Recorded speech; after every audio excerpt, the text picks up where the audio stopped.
Well, it's time for Movie Talk, where we talk movies and TV with your host, Harry Rice. What is up, guys? My name's Rice. Welcome back to the channel. I did not expect that intro. That's a surprise. Great one. Wow, that is awesome. Thank you. Thank you for that, Rick. I appreciate that. No worries. Yeah, thank you for coming by to the channel. My name's Harry Rice. These are the co-hosts. Firstly, up in the left corner, we've got Rick from Talking Habs. And in the right corner, also from Talking Habs and Don't Poke with Media, as well as Rick, we've got Matt Norton. We got the boy himself, the professional wrestler of the group now. Yeah. Don't mess with Matt. Yeah, no, not at all. Take you down. So this is, of course, another video in our series talking about movies and TV. Today, we're going to be discussing, I guess technically 5. We'll probably have a couple honorable mentions, but I guess you could say our top 5 favorite, I believe. Movies that are, I was going to say ripped off. That was not at all the right word to use. Movies that are taken from books that were made into movies, basically. Yeah. Now, this is whether it's big novel, short stories, anything like that. That's what we're going to be including, which is what we've done. There's one on here that technically might not count, but we'll get to that when we get to it. You're the host, so you can get away with it. All right, yeah. I can get away with it, but these two can't. Yeah. No, so how we're going to do this is like usual. We are going to go around the clock. No, we do it the other way. Around the horn. Around the clock. Around the clock. I don't even... Fuck it. You go first. Going around the clock. I don't know. Who goes first? I keep forgetting. You first, me second, Matt is third because that's how we've been doing it. So we're going to keep it that way. Yeah, that's how we do it. It's me, honestly, I don't care. Then it's Rick. Then it's Matt. That's how we're going to do this. So we're going to get right into it. We're not going to waste any more time with any introductory stuff. You guys know who we are by now, hopefully. And if you do, hit that like button if you enjoy the content. Hit the subscribe for more. Go subscribe to Talking Habs. And Don't Poke with Media, please. Thank you very much. All right. Awesome. And don't forget, we're going to start, we're each going to do one. We'll start with 5. We're each going to do our 5, and we'll work through that way. And we're going to do a couple honorable mentions because we all have them. Yeah. I think I've got 3 personally. So I got 2. All right. So my number 5, and I talked with these guys right off camera before we started. This is one that Matt is probably going to have some heavy thoughts on. Why I'm not including the first in this series, but the third technically taking place second in the 4-film trilogy. I'm wondering if Matt has any clue what movie I'm talking about yet, based on what I'm saying there. I don't think so. I have none. No clue at all. Me neither. My number 5. I guess you could say my number 5 favorite book or book-based movie is Red Dragon. I'm going Red Dragon over Silence of the Lambs. What did you just say? Red Dragon over Silence of the Lambs? Are you stupid in the head? Okay. No go. Hannibal was probably the worst of the 3, right? Hannibal. Red Dragon wasn't bad. Silence of the Lambs won a goddamn Oscar. Okay? Silence of the Lambs is the best movie of those 3. It's not close. I do not care what you have to say. Matt has spoken. You are forgetting about Hannibal Rising. There is 4 in this, and actually, Hannibal. I did forget about Hannibal Rising. Fuck, where's it? Again, not as good as Silence of the Lambs, though. Sorry. I thought he said Hannibal Rice, and I thought maybe he's a relative of Harry. I don't know. Technically, there's 5. I don't know where it is, but we got Manhunter down there somewhere. It's in the thrillers, I think. Why did I put it in the thrillers? I don't know. Yeah, I did. But technically, there's 5 of them. I'm going Red Dragon, and here's why. I will say my reasons to like before I get into anything about the movie or the book.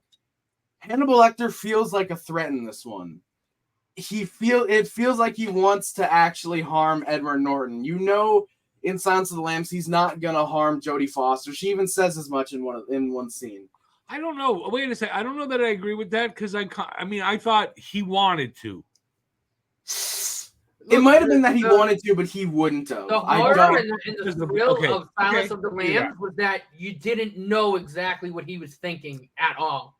Kind of not right. But she kind of does. Hopkins played that perfectly. And then when you got to the point of the movie where he broke out, you're going, oh no, is he going after Foster? Is he going after the FBI director? What's he gonna do?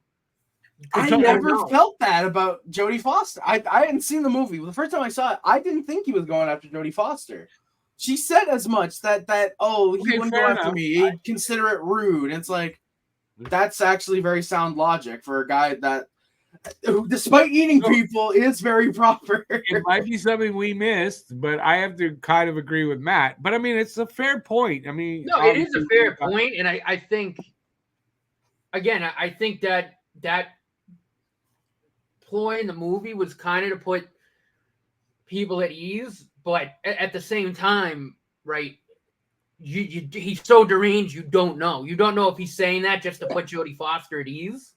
Like, you don't know. Like, I remember when I first saw the movie, when he broke out, I'm like, holy crap. Like, I don't know who's like, what's going to happen now. Is he going to go out and start killing? Like, what's he going to do? Like, what is he going at? Like, again, what's going on? Okay, let me ask you, didn't he go after the asshole, somebody's boss, right? Yeah.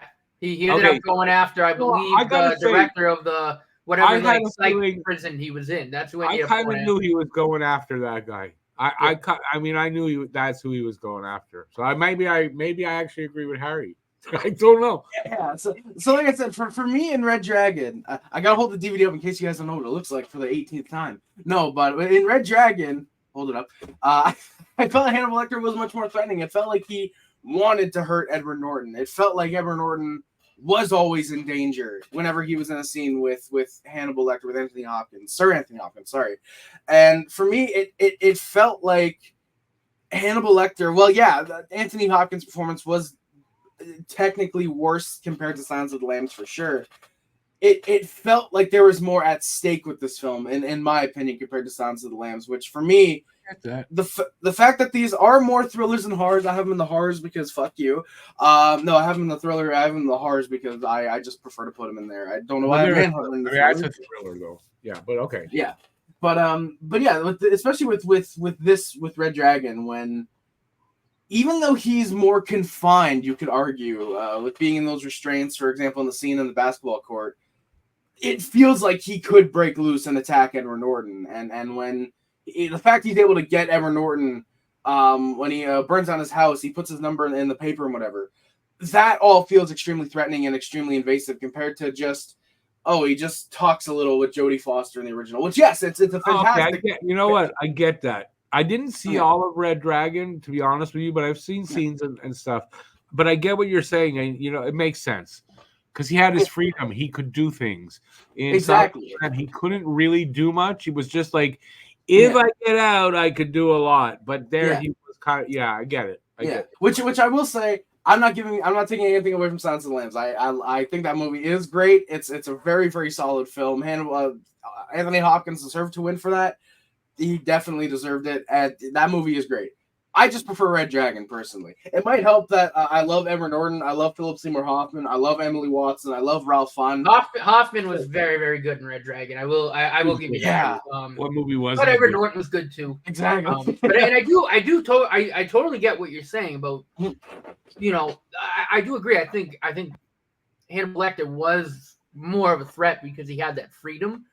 Mm-hmm.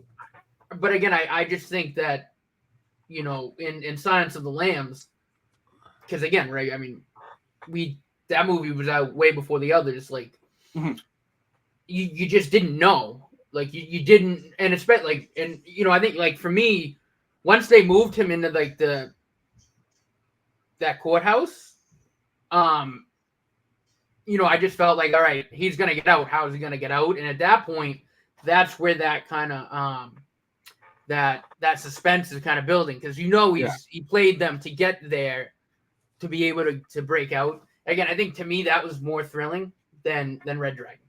How about this theory here? First time we ever see Hannibal Lecter, unless you read the book, you don't know anything about him, right? So the first time we're seeing him in the Silence of the Lamb, he's really threatening because we've never seen this guy before, right? So by Red Dragon, they needed to up that. And by having his freedom and able to move around like that, made it even more threatening. But I think the reason we felt the way we do is because that's the first time we ever saw this character on screen. And it was such a good performance by Anthony Hopkins that he was frightening.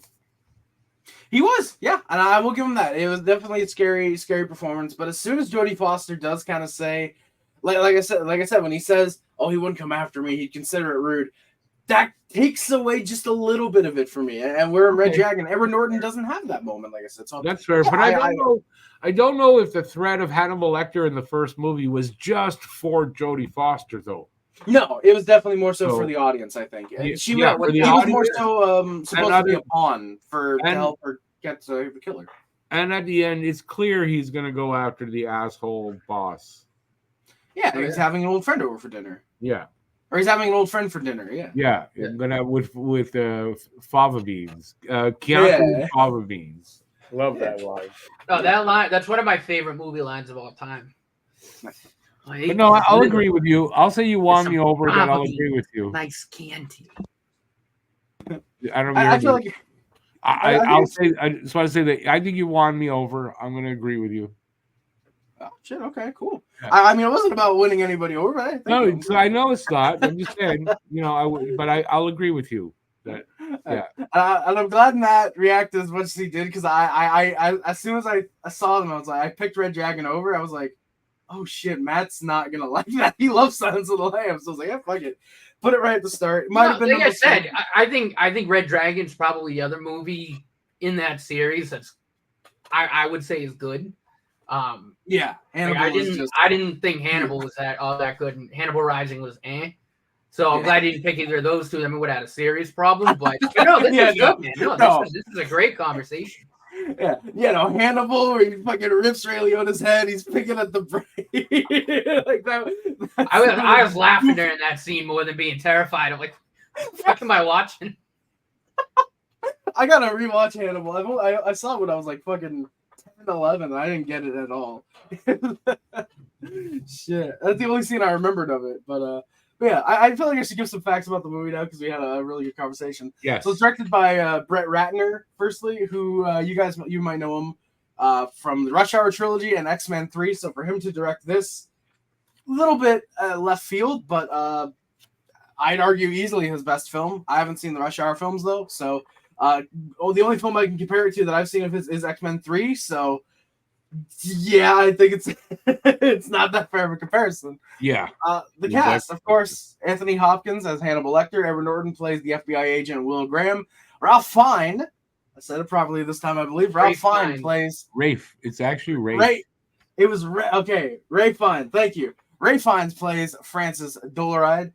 Emily Watson plays the blind, the blind worker Reba McLean. Harvey Keitel plays Jack Crawford, and Philip Seymour Hoffman plays Freddie Lowndes. Again, Philip Seymour Hoffman. What movie isn't he good in? It's a great cast. That's a great cast. I like Harvey Keitel. It is a really good cast. I gotta say too, it is.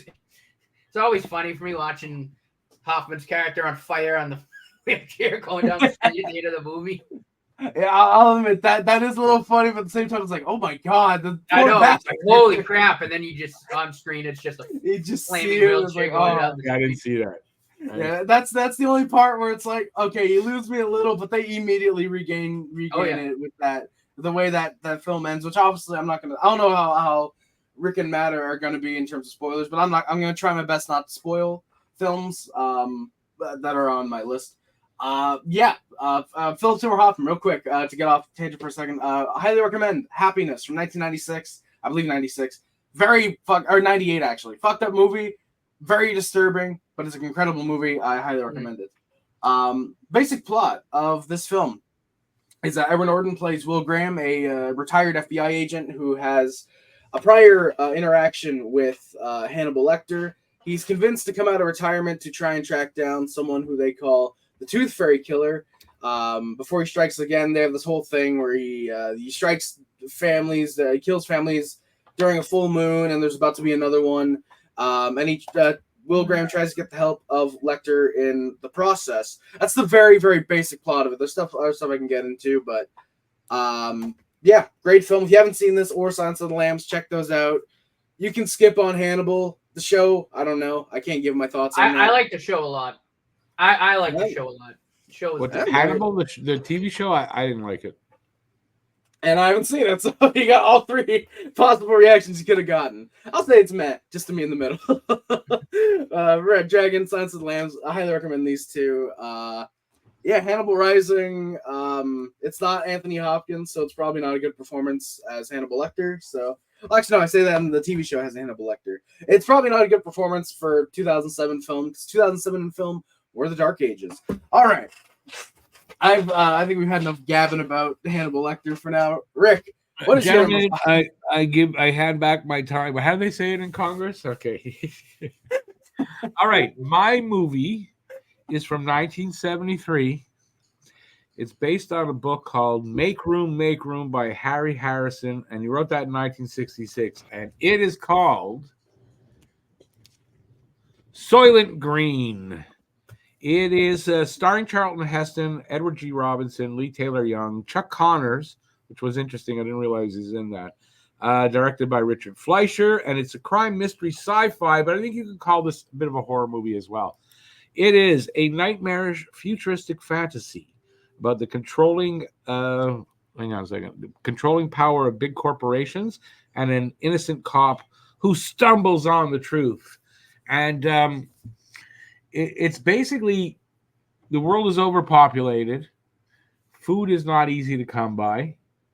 There's not a lot of meat. There's not a lot of vegetables. So what do people eat? They eat these crackers called Soylent Green. That's the main thing you eat. So it's a matter of what is Soylent Green made of? And that's basically what the cop I don't remember how he gets onto it. But he gets on to this, what is it made of? It may be made of humans. Oh. And so he investigates. And I like you said, I don't want to spoil everything, but Soylent Green, I saw this when I was 11 years old in Ottawa in a drive-in. I don't know if I think I was a little young for it, me and my cousin. And my dad's sister, his younger sister, and her husband took us to it. Yeah, I thought it was good. It wasn't too scary for me at 11. I didn't find very memorable in my life, this movie. I think at 11, the fact that what it was made of was kind of, a little shocking, but I mean, not that bad. But it's kind of a campy, fun kind of movie if you like older movies, because it's from 73. Yeah, I just really like it. So I'll show you. Let's see. This is Edward G. Robinson and Charlton Heston, if you don't know who they are. Edward G. Robinson is the guy that did, I think it's a famous line, you dirty rat, you killed my brother. In a movie, that's Edward G. Robinson, and he actually never said that line, but that line's very famous. I thought that was James Cagney. It is James Cagney. No, it's Edward G. Okay, Edward G. Robinson was in that movie. Cagney said the line. Okay, you might be right about it, but he's in that movie. Get you, because you got my brother, she. So he's an actor from like that time, Yeah, kind of like a really good actor. Vaudeville into like the 40s, but yeah. Yeah, he plays Charlton Heston's father, and they're like integral in the plot and everything. So anyway, a really good movie. I enjoyed it. I imagine both you guys did not see it, so we can't really go over that. No, but it does sound very interesting. I'm definitely gonna check it out. Yeah, I mean, you know what? If you like older campy, because it's kind of campy today, right? If for what that word means, Okay. you might look at it and go, it's kind of dumb for today. But no, it's one of those movies I think have that cult following. They call it, yeah, okay, like a cultish classic. Yeah. Yeah, that's Soylent Green. I don't know what else to say about it. So in the effort of saving a little time, I'll cede my time back to you guys. But Soylent Green, my number 5. Yeah, all right. Thank you, Rick, for that. Matt, we're excited to hear your number 5. I'm hoping it's not Silence of the Lambs. I'm expecting it to be on your list, but I'm just. So when I made this list, I didn't want to reuse movies. Same here. I didn't want to so you're not going to see The Godfather. I'm not going to reuse a movie. Same here. I I use some series because some are really two of them are just really hard for me to pick one. That's okay. But starting off at number 5 now. I'm talking about the new movies of this name, but there were some that came out back in I think the 50s or 60s. But Dune at number 5. 70s, no? Or was it the 70s? I know it was back way before my time. Yeah. It was a movie back in the I think or 80s, 81 maybe. Dune. I don't know if you guys have seen the new ones, but or even read the books. I haven't. Basically, it's like it's epic sort of space type story where there's you have an emperor and all these families are they want control of the planet Arrakis so they can produce spice, which is like a kind of a drug, I guess, in the story, and basically centers around Paul Atreides, who basically he's kind of sees what's going on, and his family was betrayed and killed, and he ends up joining forces with the I forget their name, but they're the native people of the planet to kind of fight back. And I gotta say, cast wise, just phenomenal. I kind of prefer. It's hard. I like both movies equally, so that's why I kind of just put Dune instead of like Dune 1 or just Dune 2. I think Timothée Chalamet was fantastic in both films. Zendaya is fantastic. And again, I'm a sucker for like these epic, not so much like just like epic space, operas. I do love Star Wars as well, but just kind of the sci-fi fantasy sort of stories. Because for me, reading books like that, or even just epic fantasy, like seeing them being brought to screen and kind of seeing what you kind of imagine in your head when you're reading these stories is just fantastic. I thought the action sequences were good. There's just a little bit of everything in both films. And I do highly recommend both. Is it Harry probably won't watch him because for whatever reason he doesn't like Timothée Chalamet, but I really think he should. No, I think he'll like him a lot. It's not that he's like like a complete cancer, but isn't it on Prime or Netflix? HBO Max. Oh, okay. Yeah, Warner Brothers film. I saw it out there on the other place I watch movies. Yeah, cable, of course. Cable's what he's referring to. Oh yeah, yes, it's cable. It's totally legal. Yeah, Yes, exactly. Yeah, definitely legal. Not online. I mean, cable. Yeah, cable. Yes, that's the ticket. Yes. Okay, keep going. By the way, the original movie starred Kyle MacLachlan and I believe Sting from the band The Police. I believe you are right. Isn't it about like a lot of sand and there's a worm? Like, what is that? Yeah, so it's pretty interesting. So Arrakis is basically like a desert planet. Like if you're a Star Wars guy, think of Tatooine, but with giant man-eating worms. That's what it is. Or if you watch SpongeBob, basically Alaskan bullworms.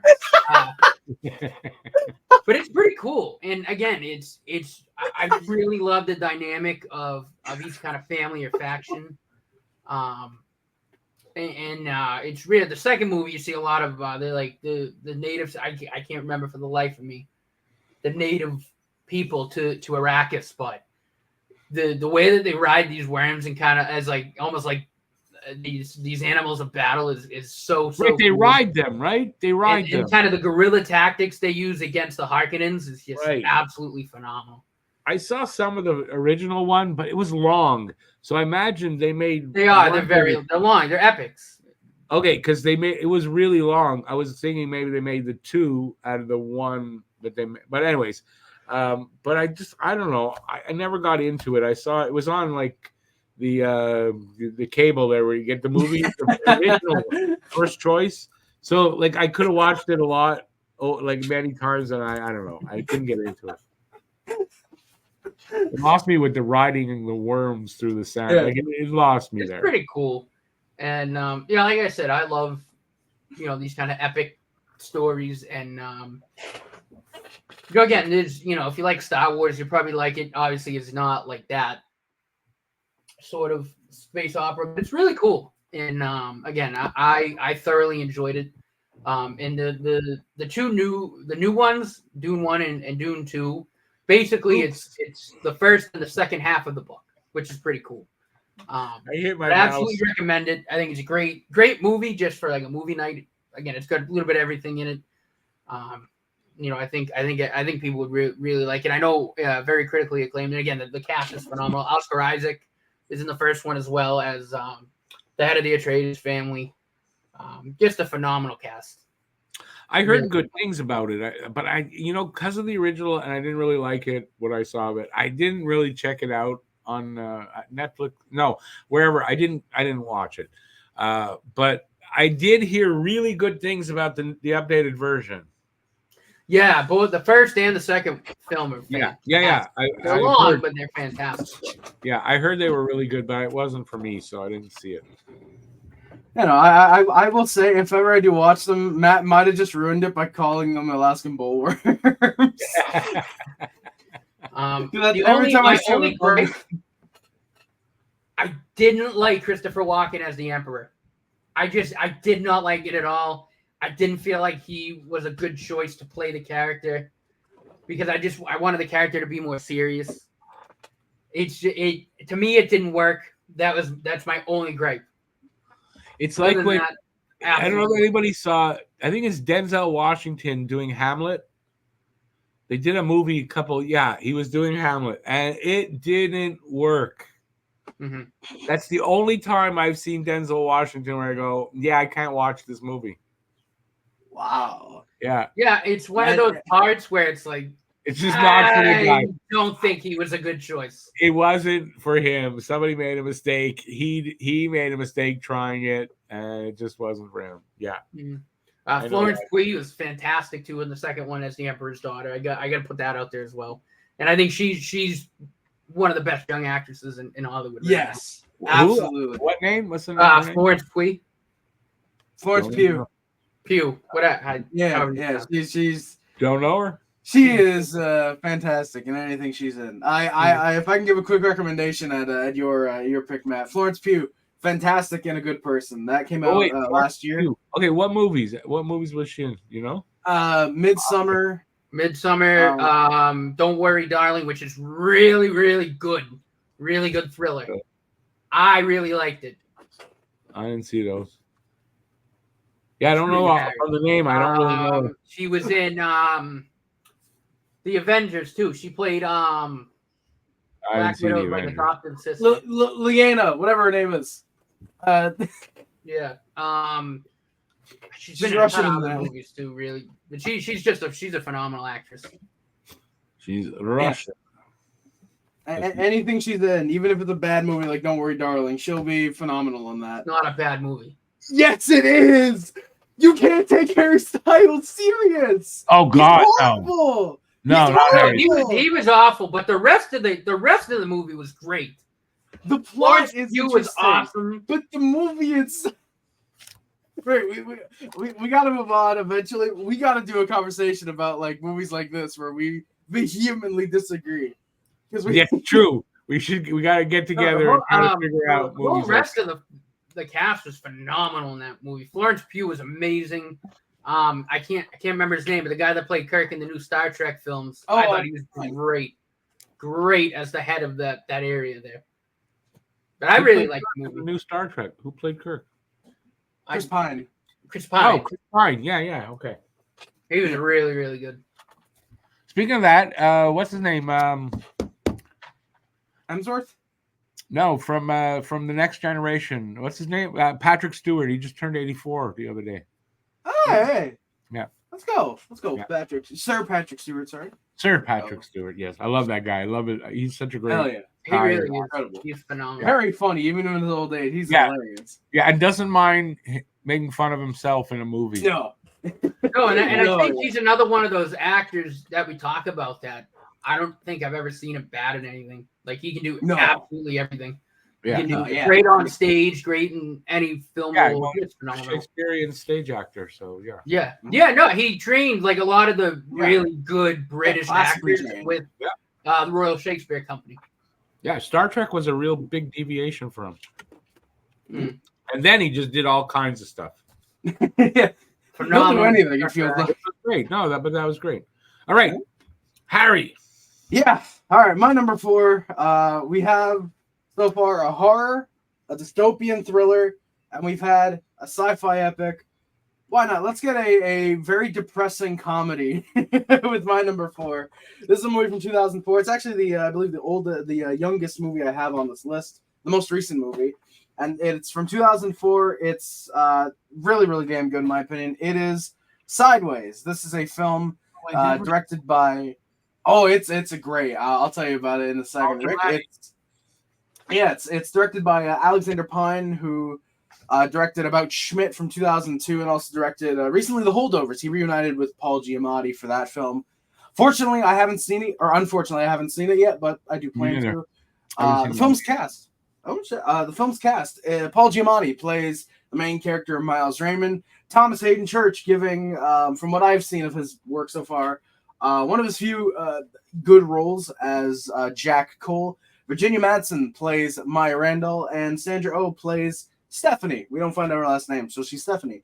The original book was actually also released in 2004 by Rex Pickett. Doesn't surprise me at all that they turned out the movie in the same year. It's an incredibly easy film. And that's odd, though. To shoot. That's kind of odd, isn't it? That they turned out the movie like that quick. Yeah, maybe someone was friends with the writer and they got the rights early. Maybe. No, but it must have been a really good book and got popular really quick. It must have been, because the movie's incredible. I'm sure I'd really like the book as well. I mean, it did win a Golden Globe for Best Picture, Musical, or Comedy, and did get nominated for Best Picture and Best Director. Yes, it did. I remember. And I meant to see it, and I never saw it. Yeah, it's great. I think you'd actually like it. I think you'd like it, Rick. The basic plot of this film is that two men in their 40s, Miles, who's a depressed, unsuccessful writer, and he really likes trying out wine, and his friend Jack, who is kind of a not really washed-up actor, but he's kind of oblivious to the fact he's sort of a has-been at this point. They end up taking a week-long road trip to celebrate Jack's upcoming wedding, and along the way they encounter two women, Virginia Madsen and Sandra Oh, and a good amount of wine. My reasons to like this film, and also I should actually say for Red Dragon, because I didn't mention it, the original book was Red Dragon from '81, written by Thomas Harris. I should mention that, because I don't think I did for my number 5. No, probably not. No worries. I remember, by the way, from about this movie was that it was about wine. Yeah, but I remember that about it. Yeah, it's very much a wine movie, a road trip wine movie. My noted reasons to enjoy it are it's a fantastic film overall. I think most people will enjoy something of it. It's a very realistic, and I put interpretation, but it's not really a good word to use here, but I'll use it because people get what I mean. But it's a very realistic interpretation of depression and why people might be trying to escape those feelings with something like a road trip. Paul Giamatti is fantastic in this film. I love Paul Giamatti. I love Paul Giamatti as well. He's great in almost anything I see him in, even when when he's acting terribly or he's doing some like big fat liar. It's Paul Giamatti. I'm gonna like him at the very least. Exactly. He's got that thing that draws you to him. Yeah, he's got a very likable quality to him, and yes. Which is the only thing that sucks when he tries to play a bad guy is like, I can't hate you. You're Paul Giamatti. Right. It's very true. He does have a very likable way about it. Yeah. Love Paul Giamatti, like I said. Thomas Hayden Church is very, very solid in this as well. I enjoy him. He rides that fine line in this film from potentially being like going too far and kind of being an asshole, like how he plays the character. But he rides that line to where it's like, okay, you don't really know better, but you're also like, you do kind of like him. He plays that very well in this film. And first place I ever saw Thomas Hayden Church, a series called Wings. He played a pilot, and because it was about an airport, and just an idiot. He was just really stupid, but he was good at it, but that's where I remember him the first time. So I don't know about his movies, and I think you're right. Sometimes they're good, sometimes not. Mostly not. But he was good in the series at the time. Yeah. I mean, I will say we're talking about bad movies. Actually, we're talking about underrated movies real quick. First time I saw Thomas Hayden Church was The Sandman and Spider-Man 3. So yeah, I don't watch those movies though. I'm not into yeah, no. A lot of people hate it. I enjoy Spider-Man 3. If you watch it as a comedy, it's very funny. It's a very good movie. But I will say the Sandman plot was like, it was really badass. It was one of the best superhero plots I've seen in a film. Virginia Madsen and Sandra Oh, they're both very solid. First time I've actually seen Sandra Oh in a movie. I believe, if I remember correctly, she's the one who does a lot of stand-up. She's actually pretty good. Grey's Anatomy. And Oh yeah, yeah. Oh yeah, Good actress. Good actress. She's Canadian. Yeah. From Toronto. She's also phenomenal in Killing Eve. If you've never seen Killing Eve, oh, that's I've right. Seen that. So good. I didn't see it, but she so was good. Yeah. I'll add that to my list later to watch. So good. Yeah, I didn't watch that. A lot of sharp writing in this. For a pretty funny movie, it does have a lot of genuine moments where you're like, oh shit, like you can really connect to the film in certain aspects, and it has one of the funniest meltdown scenes by Paul Giamatti when they're in the wine bar and he picks up the big thing of wine, he chugs it down. He's good at that. He's really good at that kind of. Yeah, he's very good at being like short, angry man. Yes, Robin Williams was good for that too. Yeah. I would arguably say that's the one thing Paul Giamatti does better than Robin Williams is being short, angry man. I will say that might be the only thing he does better. You might be right, yeah. Because Giamatti just has that quality where he can just let go and it feels like he could go off for 15 minutes being an angry guy. And he's great in that scene. Yeah, Sideways, just a very good movie, very funny. Also has its serious moments. If you enjoy stuff like that, check it out. If you like wine, it's a good wine movie. If you like buddy comedies, it's a good one. I almost dropped the DVD again. That seems to be a running theme on this series. But yeah, Sideways. Highly recommend it. Just don't get the award series DVD because it comes with a really, really annoying slipcover where you can barely see the title on the side. Get the just the regular DVD if you can. But yeah, important tip number 1. Yeah.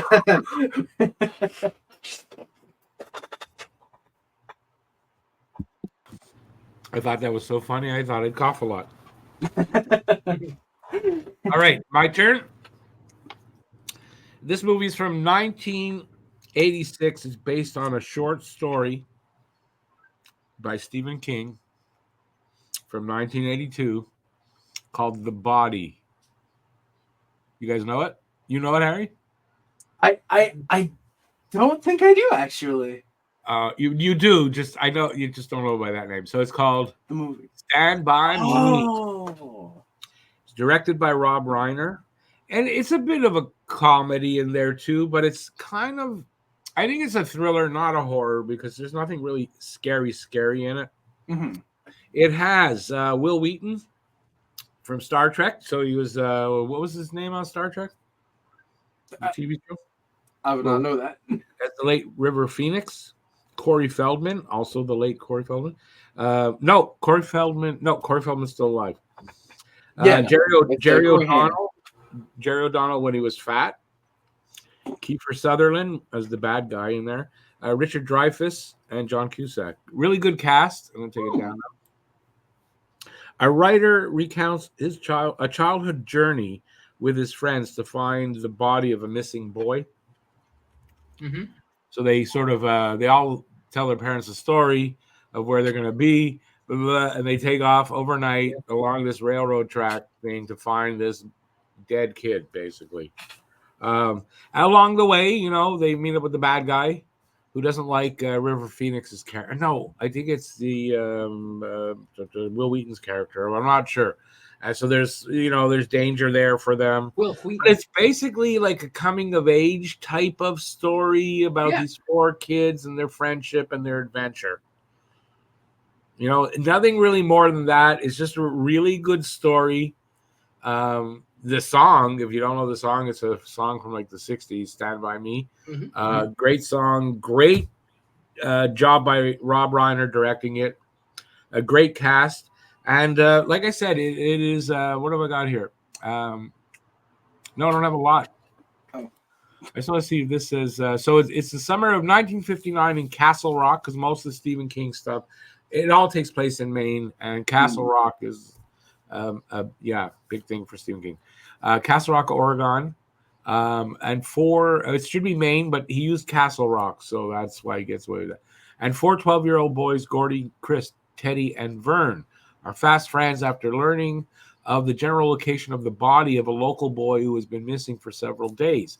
They set off into the woods to see it. Along the way, they learn about themselves, the meaning of friendship, and the need to stand up for what is right. It's a kind of coming of age thing. Even though, I mean, they're still not like in their mid-teens or anything. They're like, I think they're like 12, 13-year-old kids, 14 maybe. Nothing more than that. But it's just a really kind of, I want to say kind of heartwarming kind of story. Like, this, how these kids kind of bond, grow up a little bit on this adventure, and learn what courage is really kind of too. So, you guys haven't seen it? I've seen it. Yeah, I've seen it. What did you think? I liked it. I mean, I saw it years and years ago, so well, so did I. Watch it, but no, I'd say it is. It's a good coming of age movie. Cast was really good. It's really cool. Like, really cool to see how these. Obviously, River Phoenix is no longer with us, but actors that we've seen more of in their adult years, like kind of how. For you guys, you see all and then you see them when they were young like that. Yeah. So it's pretty cool. Jerry O'Connell. What was he was from a TV show where he was like a superhero kid. I can't remember, a Canadian show from CBC or CTV. You guys never saw it? Mm-hmm. Something hero or something like that. That's Jerry O'Connell. I'll look it up. He's the guy who took John Stamos' wife away from him. Guys, I guess I'm old. I'm old. They don't know anything I know. My Secret Identity? That's it. It was a big show here in Canada. He was a pretty big star, but he had lost the weight, got this show after doing Stand By Me. So that's what happened, yeah. There you go. That's my background story on that. I would say, since Matt gave his thoughts, Stand By Me is all right. I saw it a couple years ago. Wasn't a big fan of it. No, you don't have to like it, but I thought it was a really good story. Yeah. Remember, in these old ones, sometimes they're more relevant at the time. Yeah, than they would be. They don't really hold up that kind of emotion and feeling today. But I mean, still, it was a good movie. All right, that's all I got. I'm the shortest. I'm using the shortest part. I'm by Alex. Bold if he watches this. He's not watching this. Yeah. No. All right, Matt. What's your number 4? Yeah. So kind of switching gears from a space epic or sci-fi epic to a fantasy epic. I think my favorite film out of these 3, and I'm going to give away the series when I say this, is probably The Return of the King. Although Two Towers is also really good. Lord of the Rings. Lord of the Rings. Yeah. Good book. Again, much of the same read. Good books if you haven't read them. Just saying, good books. Yeah. The books are fantastic. But again, my same kind of reasoning. With Dune. Again, reading the books and kind of picturing in your head like what you think this would look like, and then seeing it on the big screen. Again, it was just very similar, and it's just so cool to see that. I really liked Viggo Mortensen as Aragorn. Yeah, like he was really good. I really like Viggo Mortensen. The one fact I have about Star Wars is Viggo Mortensen during filming of I think it was Return of the King. He had a Habs shirt under his. He's a big Habs fan the whole time. Yeah, he's a huge Habs fan. Massive, yeah. Yes. And during filming of one of the films, I forget which one it was, but he had a Habs shirt on under his costume. The last one, I think all the movies as Aragorn underneath, he had a Habs shirt. Yeah. So I would say it is canon to Lord of the Rings. Yeah. That Aragorn is a Canadians fan as well. Yes. So I will say that. Aragorn is a Habs fan. Love it. Sorry, you woke up in the morning. Oh, we gotta go fight whoever. Habs shirt. I like to imagine that. I don't know shit about Lord of the Rings. I'll say that. All right, Matt, continue. Yeah. So, I mean, obviously, Mortensen is Aragorn. Obviously, Sean Astin and I forget who played Legolas is that Legolas, Orlando Bloom, I think, right? And you know what? Yeah. Another character. He played that really well. Yeah. As Legolas.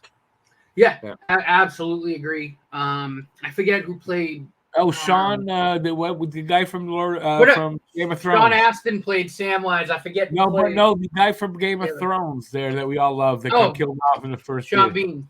Sean Bean, that's it. Yeah. Yes, Sean Bean's fantastic. And it's not a character you like. Not a character you like. He played an asshole. Ian McKellen, I think, was Gandalf, right? Or it was Ian McKellen, yeah. Gandalf. Yeah, the guy from X-Men. The guy from X-Men. Yeah. And then I forget who played the other guy with the ring. I can't remember his name. Oh, Frodo. That's me neither. Eat with an E. Starts with an E. Yeah, it's like Elijah something. Elijah Wood. Elijah Wood. Just fantastic. Like I said again, I absolutely love films like that. Those epic kind of fantasy stories that, again, you're reading on the page and you picture what's going on in your head and then you see it on the big screen, and it's just so cool. Very good job by Peter Jackson. Peter Jackson did. It was a really good job on the movie and relating how the book was, the books and everything. Yeah. I will say, who would have thought when he first started out making Meet the Feebles and Dead Alive, that Peter Jackson would go on to make the highest grossing franchise or trilogy of all time, or one of the most. Yeah, when they announced who it was that it was getting, I thought, oh, what's this going to be like? Because I was reading the books at the time. Mm-hmm. Yeah, okay. But he did an admirable job. Is he going to turn this into stuff like Dead Alive? Is this going to get an X rating? And then no, he's a good director. And he's the guy that did the Beatles thing, Get Back. I don't know if you guys are into that. Oh, that was really good. It was really good, and he's the guy that got all of that put together. Shit. Hey, you know, props to Peter Jackson. I'm glad he can make good movies again. Yeah. Oh, he's good. Yeah. Back to Matt. Yeah. I mean, that's really kind of all I had on it. Again, just for me growing up and reading these epics and seeing them on the big screen, it was just so cool. And all three books, all three movies were good. Yeah, I thought. Yeah, it was extremely well done. That's why The Lord of the Rings today still is considered one of, if not the greatest film trilogy of all time. Won a crap load of Oscars and got nominated for a crap load of Oscars. Well deserved. Yeah. Just absolutely phenomenal. Didn't Mortensen win an Oscar for it? I'm not sure. I was little when these came out. So I think he might have. But anyways, so great. Yeah, if you haven't seen them or you haven't read the book, if you haven't read the books, read the books, then see the movie. That's what I would do. And it's not a disappointment, which is not often like that, where the books are usually better than the movie. But these are really good. So you could do both, but I would suggest reading the books first in this case. But that's up to you. There you go. That season's time. Back to Harry. Yeah, I will say I looked it up real quick. I couldn't find anything on Viggo Mortensen, but I know that Ian McKellen got nominated for an Academy Award for. Maybe I'm wrong. Maybe I'm wrong. Oh, okay. Well, to be fair, that's just on Two Towers. I'm looking it up really quickly because it's got everything. And no, surprisingly, did not get an Oscar nomination at all. Not even. Okay. Oh well, yeah, surprisingly. Never mind. Unfortunately, I would say Habs fans should always be nominated for the Oscar. Yeah, they don't know what they're doing there. Yeah, no, they don't. All right, my number 3. We were just talking about a fantasy epic. Now we're gonna go down to just one epic. It's funny enough. This is another one where it's the third movie. I believe it's the third movie. Of a quadrilogy. I own 1 and 4 also. The only one I don't own is European. And that might have given it away slightly to those of you who know your National Lampoon's films. Oh, this movie is technically, it is based on a short story, so I am counting it. National Lampoon's Christmas Vacation. Okay, good. Is my if it wasn't Christmas Vacation, we were gonna have a serious problem. The first one is not good. I'm sorry, Danny. I will say this. No, it's still good. I think 1 and 2 are like because it's 1 and 2, right? No, 3. That's 3. It's a vacation. That's the one. That's the one where the cat bites into. Yeah. Yes. Okay. Yeah. That was a good one. Yeah. Yeah. It's not often that the third movie, and at the time was the trilogy, is the best one. Especially, I like the first one though. I think I'm not sure about the second one, but you're right about that. I should say it's not that the first one isn't good. I just didn't care for it.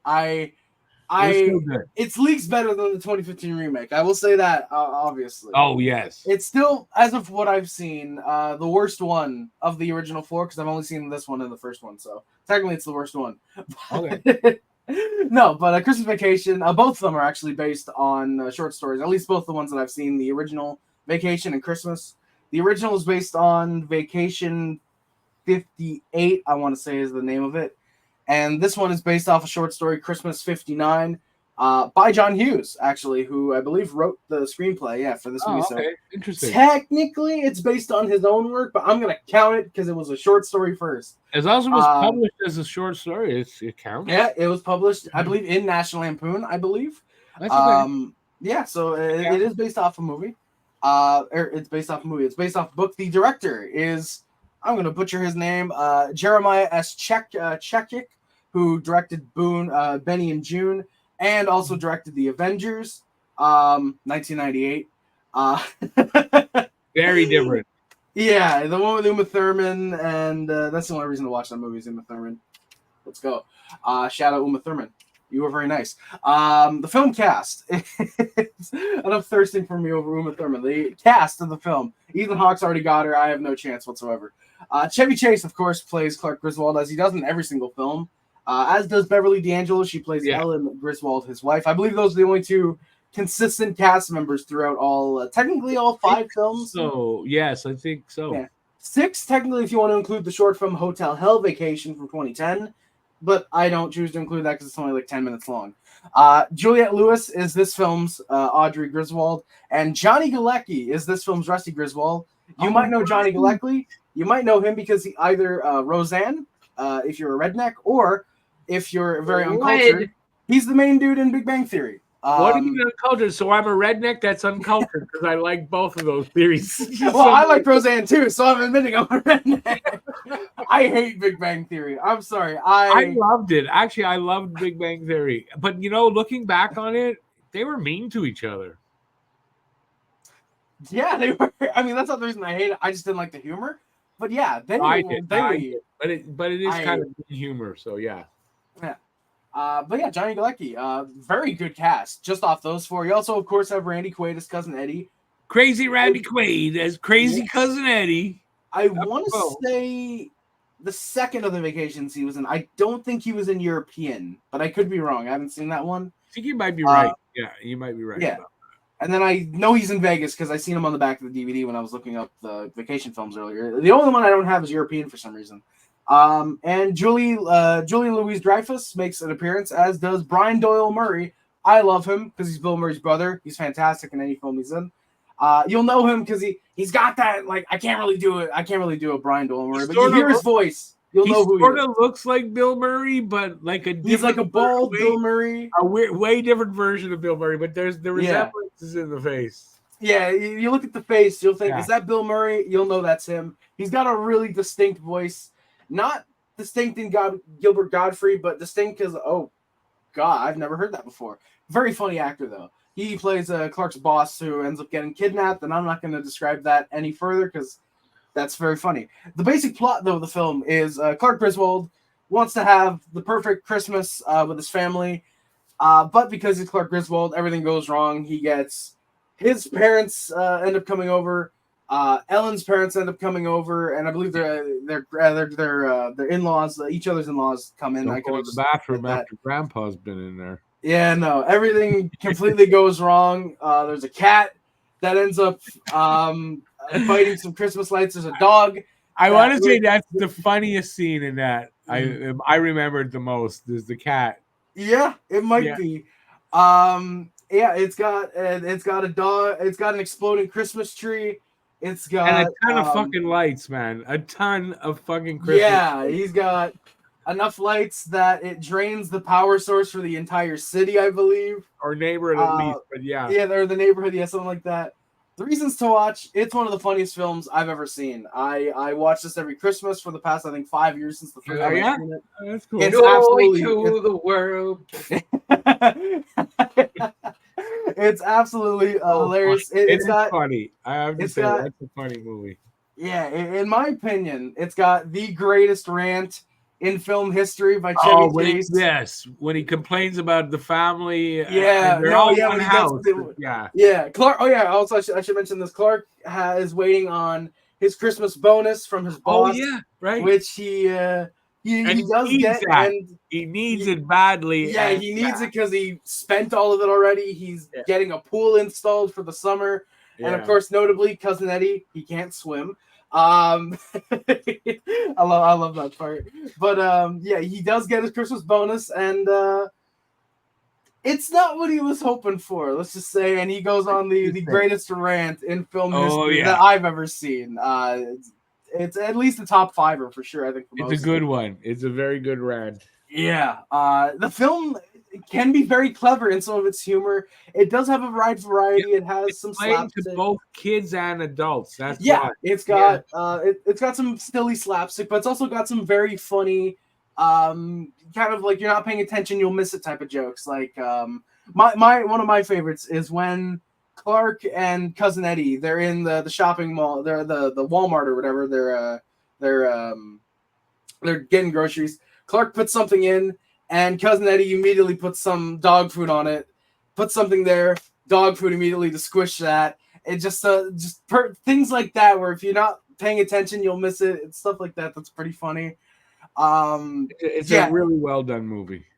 Yeah, it's very relatable to a lot of people. I think a lot of people have had a Christmas like that, where you just want everybody to go away. You just want to be with your family, your wife and your kids, or your husband and your kids if you're a woman, which if you're a woman watching this, why it's today's day and age. You could go on for like 5 minutes about how different comedy. But yeah, no matter who you are, I feel like most people have had a Christmas like that. No matter what your pronouns are, no matter what gender you are, what sex you are, what orientation, everybody's had a Christmas like that. I think everybody can relate to it in some way. At the very least, find it funny. So yeah, Christmas Vacation, I highly recommend. If somehow you've never seen this before, I would think. I don't see how you could watch that and not laugh a little. Like, I don't see how you could not laugh at all. Yeah. I agree. Yeah, this is one of those films you could put on Christmas Day if you have a whole family over. Everybody, I feel like, would sit and watch it. Everybody would shut the hell up for 2 hours and if someone in your family doesn't laugh at all, be afraid. Yes, because they are probably the next Jeffrey Dahmer. Yes, be very afraid, I think. Or if you want to relate to what we're talking about, they could be the next Hannibal Lecter. So yes, there you go. We tied it all back to Red Dragon, which is the superior of the films. Aren't we great? Yeah. All right, Rick. I believe it is your turn for number 3. My turn. So we've just had a comedy. This one is a crime drama, I would say. Okay, it's from 1993. It's based on the book of the same name by writer Edwin Torres, and he wrote that in 1975. So and I believe he was co-writer on the screenplay. Starring Al Pacino, Sean Penn, John Leguizamo is in there as well. Directed by Brian De Palma. Anybody know it yet? It is called Carlito's Way. Oh, the exact same cover too. I don't know what it is about the movie. Like, I had a big list of movies, and I tried to find other movies. This one just kept popping back in my head. I've only seen it the one time, to be very honest. I really liked Al Pacino in that era of his career. Kind of like he really reminded me like of a Criminal Serpico, which was a really great Al Pacino movie. and I just liked his look of the day. Like that's a real 70s look. I don't know, just he played it really good. It's kind of a mob movie too, because I think it's kind of like an organized crime drama. He is apparently let's see what I got. I didn't write this. I have something about it. Here's the storyline. So he's a Puerto Rican ex-con and pledges to stay away from his former drug dealing ways. That's right, they're drug dealers. But finds himself being dragged back by his past connections and the naive machinations of his lawyer. That's Sean Penn, by the way, the lawyer, and best friend. Hoping to raise enough money to get away from New York, Carlito Brigante takes on the job of running a nightclub, renews an affair with a dancer, but old associates and old instincts suck him back into the world of violence and mistrust. So it's one of those, what do they call it? I almost got away, but they pulled me back in. Oh, Godfather Part 3. Yeah, no, but that's basically what, it's like that. But, Al Pacino, great actor. Mm-hmm. And if you're young and you only know the older Al Pacino, this is like the mid years of Al Pacino. He's not that old. He still looks young and good. And I don't know. I just something about this story I really, really liked. I don't know how to describe it any more than that. Here's a picture of Sean Penn and Al Pacino as Carlito. Sean Penn, barely recognizable, right? Oh yeah, barely recognizable. So yeah. So I don't know. I really like this. It's funny in that picture, like Al Pacino's the guy on the right. That looks like Sean Penn to me. That looks more like Sean Penn.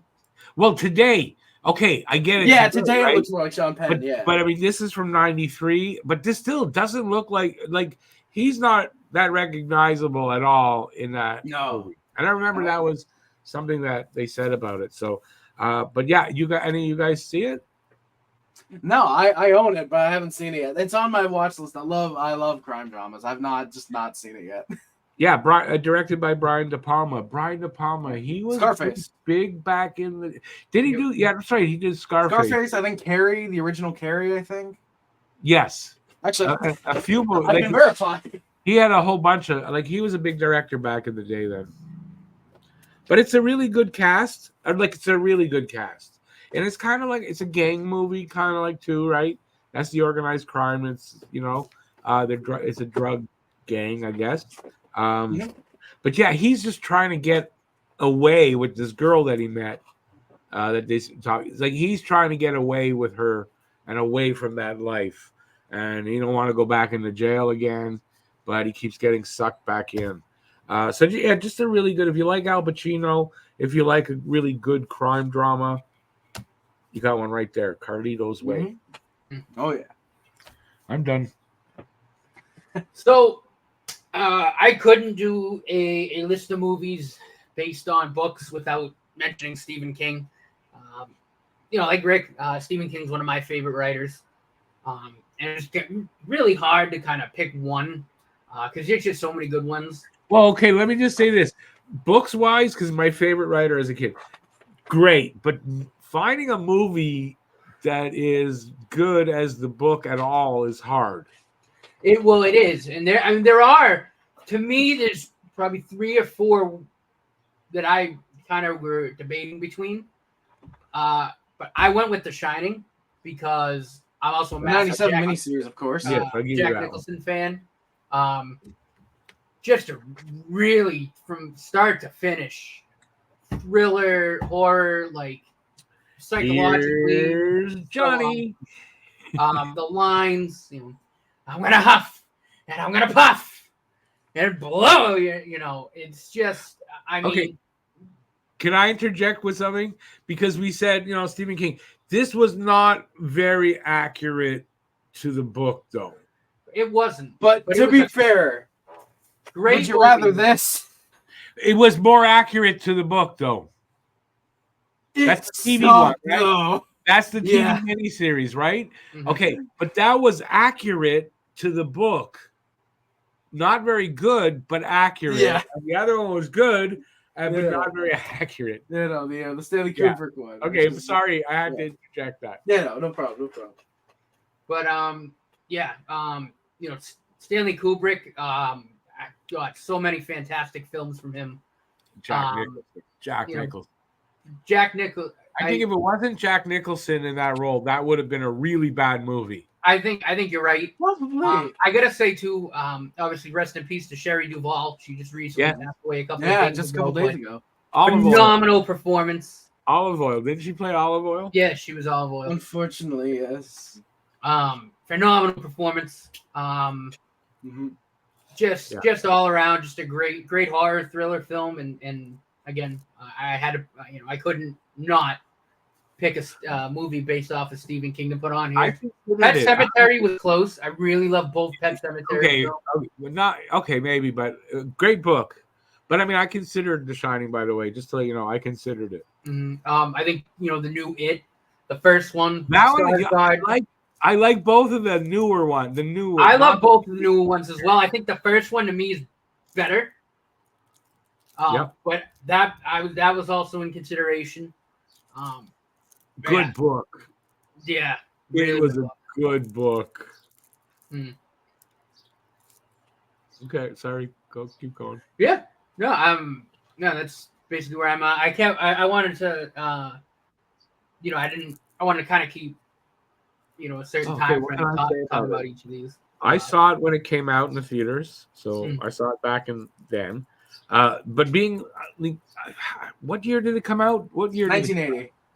1980? Really? It came out in 80. So I was 17. I had read a lot of Stephen King by that point. Reading that book, interesting story. I read that book when I was, I think, 14. We were living in a place in NDG, a big house, a duplex, the bottom of a big duplex, big old kind of style. I'm reading this book. It's like 12 o'clock. It's in the summers. It's midnight. Family's in the house. I'm reading the book, and I get to the part where the kid comes up in the window to get the other kid. No, that's Salem's Lot. Oh, shit, I'm relating a story from Salem's Lot. I'm going to finish the story, though. So I'm reading that. I come out to go to the bathroom. Nobody home, and it's 4 a.m, and nobody's home. Oh, I was fucking scared, man. I thought that was The Shining. Maybe was it The Shining? No, well, I mean, there's the part where Shelley Duvall. It's in the movie. It's probably in the book, but it's the part where she puts the kid out the window to go down the snowbank to try and get help. I don't know if that's maybe the part you're mixing up. And the maze, the animal maze, because in the movie it's not the same as the book. In the book, that maze thing is frightening. Really? The animals, it's animals. It's not a maze. It's not a hedge. It's hedge animals, and they attack. Oh, so kind of like what they tried to do with the really shitty CGI rhino. Yes, they got it right in that, but it was horrible. But they got it right. Yeah. I sometimes wonder, maybe I could do what Stephen King does too. Hey, you gotta give it a try. No, I could. No, Stephen King legit sounds. He sounds like a good guy. I just don't know if I like some of his shit. He has a mind for horror that's crazy. He does, yeah. I know recently he's done like that 1928, I think it was called, for Netflix. Or 1917, something like that. The one where the father murders the wife, puts her in the well. Oh. I didn't know about that at all. I gotta look up what it's called before we move on. It's gonna annoy the shit out of me. 1922, that's what it was called. Oh, I gotta look that up. I didn't know about that one. Yeah, and it was based on the story by Stephen King. I thought he had involvement with it, but apparently it was pretty good. There's two. I had trouble reading Cujo and finishing it. It was hard to finish.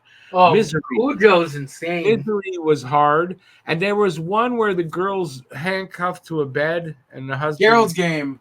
I couldn't finish that book. It was too suffocating. Yeah, that I get. Gerald's Game's apparently... No, is that pun intended or no pun intended? No. Because I mean... I get it, but that book was suffocating to read because you felt trapped. Trapped. Yeah, I can imagine, especially if you're like laying back in a bed reading it. It's like I couldn't finish reading it. I read probably a quarter of it. Cujo is insane. That book. Cujo was tough, and the book ends differently than the movie, by the way. In Cujo, I haven't seen it yet. All right, are you done? Actually, well, no, I am. But I did want to mention one more Stephen King book that's. Right. Really okay. Good. Oh, Insomnia. Yes. I'm about to mention that Matt. What were those two characters' names? Oh God, I can't remember. The two characters that caused all the problems. Walter Finch? No. Are you talking about in the movie or the book? Maybe it's a different book, but Insomnia in the book. Okay, because the one I'm thinking of is it's based off the Norwegian film. Okay, that caused all the like if you just die in an accident, all of it like out of blue, they're the ones that caused that to happen. And he in Insomnia, he couldn't sleep, right? And he was able to see this and these characters, and he was trying to stop it. Yeah, it was a really good book. Movie, not as much. I was thinking of the one with that Christopher Nolan directed. I wasn't thinking of the. I didn't even know there was a Stephen King book named Insomnia. Because I had Insomnia really bad at the time I read that book. Clotho and Lascicious or something. That was the two characters' names, and you couldn't pronounce it right because it said in the book you can't really pronounce it the right way. That's the closest to how you can pronounce their names. I remember that book. Oh shit! All right. Well, okay. Sorry, I diverted. No problem. Anything else, Matt? No. You're good to go ahead. All right, my number 2. This also mentions Insomnia at some point. Not the movie itself, but I'm going to be talking about Insomnia for a quick second. I don't know where to begin with this director. He's done countless films that everybody knows of. And, he's done the Batman trilogy. He's done Oppenheimer, Interstellar, Dunkirk, Inception, The Prestige, Insomnia, Tenet. His very first mainstream film is, in my opinion, his best, easily. Christopher Nolan's Memento. And I know, not a very Memento's good. Really good. Which one? Very good. What movie is it? Memento. I know it's not really a good DVD cover, but it's a special edition. I saw that. I think I saw that. I don't know. Okay. I'll tell you the plot in a second. Now, this is the one where technically it's based on a book because it was based on the short story Memento Mori, which was written by Jonathan Nolan, who is Christopher's brother. Right. The film was put out in 2000. The story was published in 2001, but it was written before the movie, so I'm gonna count it. Because that's fair. He's got the book got published after that. Yeah, familial relationships. He probably read it and thought, "Hey, brother, can I make into?" I think Christopher Nolan's British. I think can I make into a movie? And he said, "Yeah, sure, bro." I think he's British. Christopher Nolan sounds like a British name. Matt, can you help me? Is Christopher Nolan British or is he just American? Pretty sure he's American. I think he's American. I thought Christopher Nolan does not sound like a British name though. It doesn't matter. It sounds, but anyways, interesting. We'll send him the clip of that and ask him what he thinks. My chance of being in the film industry. I just looked it up. He's British and American. Let's fucking go. We both win. Yay! Let's go, baby. I fucking knew it. I fucking knew it, mate. I fucking knew it, mate. Yeah, the Insomnia, by the way, that he directed was the one I was thinking of when you guys mentioned Insomnia. I thought it was based off the King book. I didn't realize there were two different things. But is that what Memento's about? Kinda, you're saying? No, that's the one where Robin Williams is like a killer and Al Pacino. I never mentioned Al Pacino. Oh, that one. Again. No. Okay, yeah. That Insomnia. Yeah, no, nothing at all. No, I thought it was. That's why I was like vehemently agreeing with Matt when he mentioned that. Nothing at all like that movie. Yeah, no. But Memento. So again, the film director, Christopher Nolan, we just mentioned him. The cast. I'm only going to mention the three very important characters of the plot. Guy Pearce. I was gonna say Guy Pearce, but I don't think he's French. Guy Pearce. Guy Pearce. Yeah, Guy Pearce plays Leonard Shelby. Carrie Ann Moss plays Natalie, and Joe Pantoliano plays Teddy. You might know Joe Pantoliano from The Sopranos. Those of you who are watching who might not recognize the name, he's what part on The Sopranos for me? What part? God, I gotta. Oh, I'm sorry. Okay, not a main character, obviously. Okay, no, he's Don't worry about it. He's Ralph Cifaretto. Ralph Cifaretto. No, it's not gonna help me then. It's not gonna help me. Yeah, no. But for those watching who are wondering who he is, you'll hear that name and think, oh, that dude. Yeah, he's pretty good. He's also in Jennifer Tilly movie.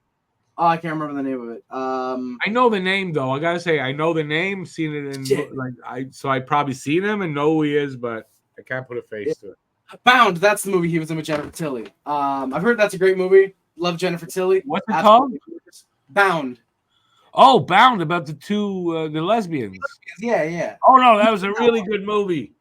Yeah, I gotta check that one out. I love Jennifer Tilly. Gina something. Gina Gershon. Gershon. Gina Gershon. Oh my God, she was hot in that. Oh my God, that was hot. That was at the time. That was a really hot movie. I gotta say. Well, we got Rick going. We got him excited for this. Oh yeah, that was a good movie. That was one you didn't want to watch with your wife, really, not necessarily. Hun, stop poking me. I can't.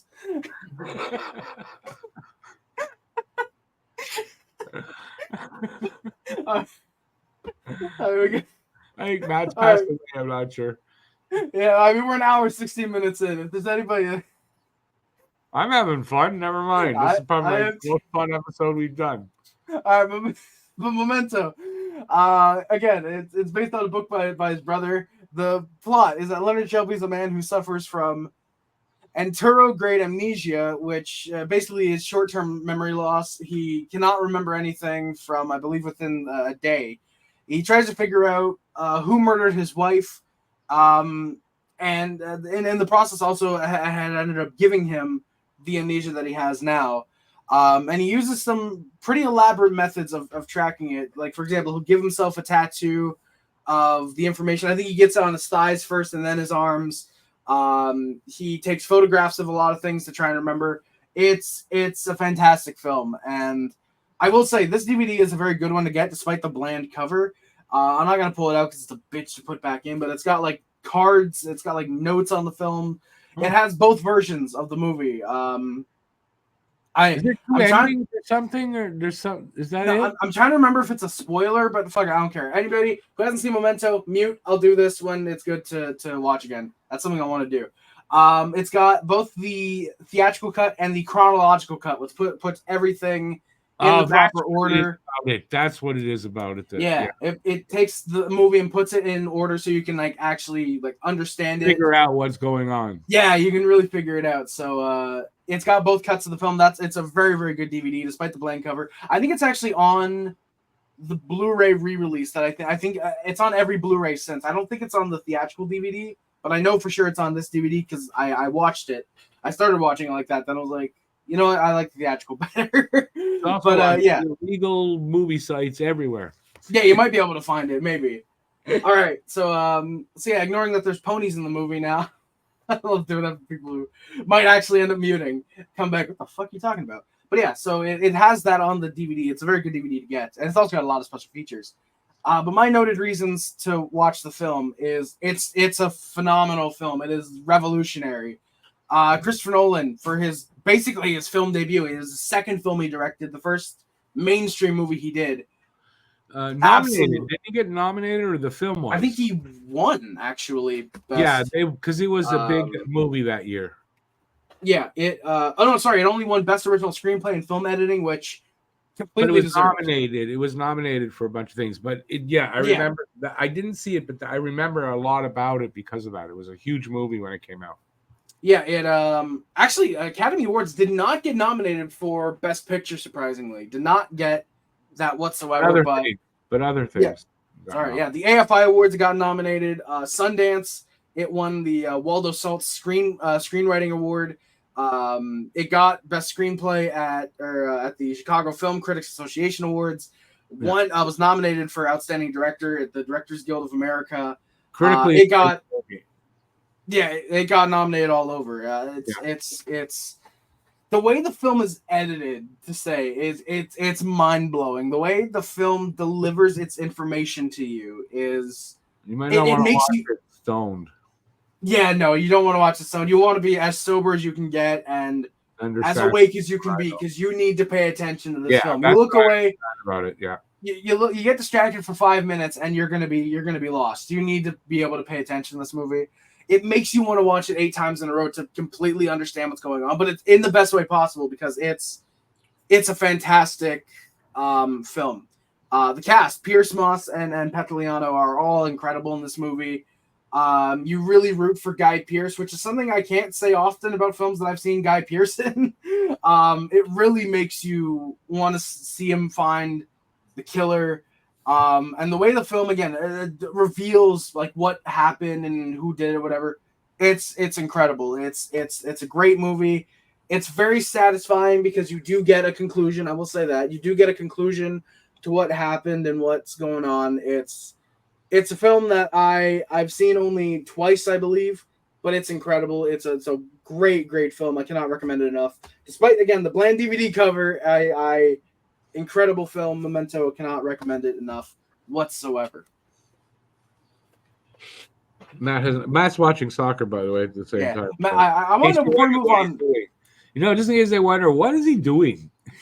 Yeah, he's looking off in the distance. Someone is he watching Bound? Bound? Like, what's going on? I think Harry said it well. Like, Memento's fantastic.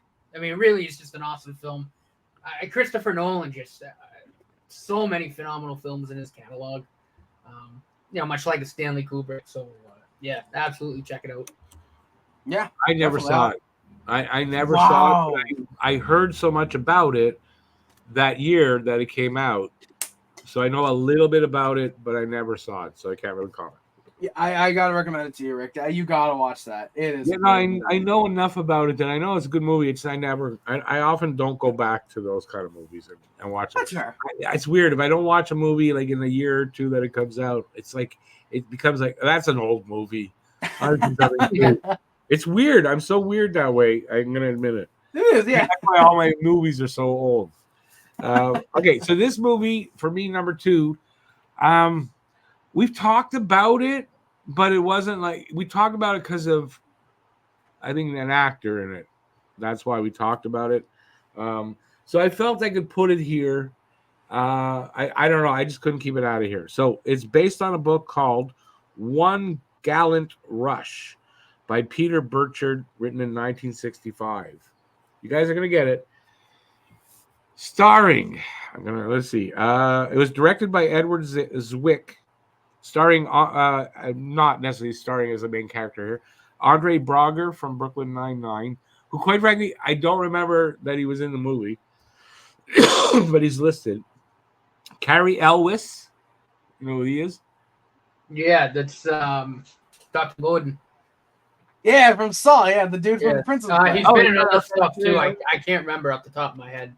It also has Morgan Freeman, but he was in every movie back then. Matthew Broderick and Denzel Washington. Now you got it. It's called. Hang on, I got. Where am I? It's called Glory. Yeah, Glory. Yes. It's such a good movie, and the Denzel Washington's performance, especially. That I had to include it here. Robert Goldshaw leads I think that's Matthew Broderick's character. Yes. Leads the U.S. Civil War's first all-black volunteer company, fighting prejudices from both his own Union Army and the Confederates. So yeah, racism is rampant here. Broderick stands up for the African Americans, who that's not what they called them in this movie, and I'm not going to use the word. Please don't. Yeah, no. But it's a really good story. I like war movies because this is what it is, essentially a war movie. But to me, like Morgan Freeman was great in it. Matthew Broderick was great in it. Denzel Washington, and this scene right here And you got to watch this movie for this scene right here where he gets punished, I'm going to say. And the power of his performance and what's happening to him, that's the reason why I got to bring this movie up again, because Denzel Washington, great actor. Love like almost everything, which I said one role I didn't, but I love everything he's in. And he's so powerful in this. Did he get an Academy Award? At least a nomination, right? I'll look it up. But he's so powerful in that scene that you can't watch this movie and not walk away with that feeling of how powerful that scene was. Yeah. Anybody else agree with me? No, 1,000%. What he did win, I think, in cinema. He won Best Supporting Actor for that role. Best Supporting Actor, yeah. Well, he was a supporting actor. Broderick was the star of the movie. Yeah, and if I'm correct, like I think Morgan Freeman got a nomination too. It was like they were competing against each other for those nominations as supporting actors. Surprising. Well, not at least on the Academy Awards, but other maybe another. Yeah, but I mean that was such a powerful performance that I don't see how any other performance that year could have beat him out. I haven't seen the movie yet, so when you do, you're gonna know what I'm talking about. It is incredibly.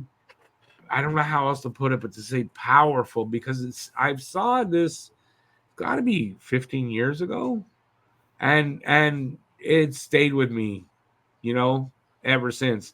Like really stays with you when you first see it. So, just a bunch of great actors all together in a great portrayal, I guess, of the book.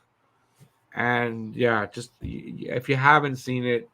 And I didn't see it for many years because I don't know why. I just didn't, for some reason, didn't think Matthew Broderick in a role like that would be worth watching. Even though, to be fair, I do think that too. And yet he is. He does a really good job, and he's surrounded by great actors, and they're all just really great. I like Matthew Broderick in general, especially when he was younger. So yeah, that's what I got to say about it. But if you haven't seen it, see it. All right. So this is going to be sweet, short, and to the point because I think everybody's seen these movies. I threw it on here. In this series, I think my favorite's Order of the Phoenix. No, I take it back. I lied. It's actually Half-Blood Prince. Half-Blood Prince. It's the Harry Potter series. I've never seen it. I've seen some of them, but not a Harry Potter fan. I mean, growing up, it was one of the biggest things in the world. All the movies are very good, but like I said, for me, Order of the Phoenix and Half-Blood Prince are probably my favorite of the. Isn't there like 90 of them or something? Yeah, I mean, who doesn't love the story? Who doesn't? It's just really cool to immerse yourself in the Wizarding world. Some good actors in there. Voldemort. All around, fantastic. Alan Rickman. Alan Rickman. That's a great actor. I like it, but I didn't like those movies. But I mean, Alan Rickman, great. There were a lot of great actors in it. Oh my God, serious. I'm blanking on his name, and he's another one of my favorite actors because he's freaking Gary Oldman, the Sirius Black. Oh, true. Yeah, I love Gary Oldman. Like everything. He's such a good actor.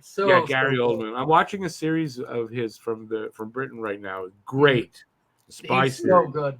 It is so good. Not much to say other than if you know Harry Potter, you know why it's on the list.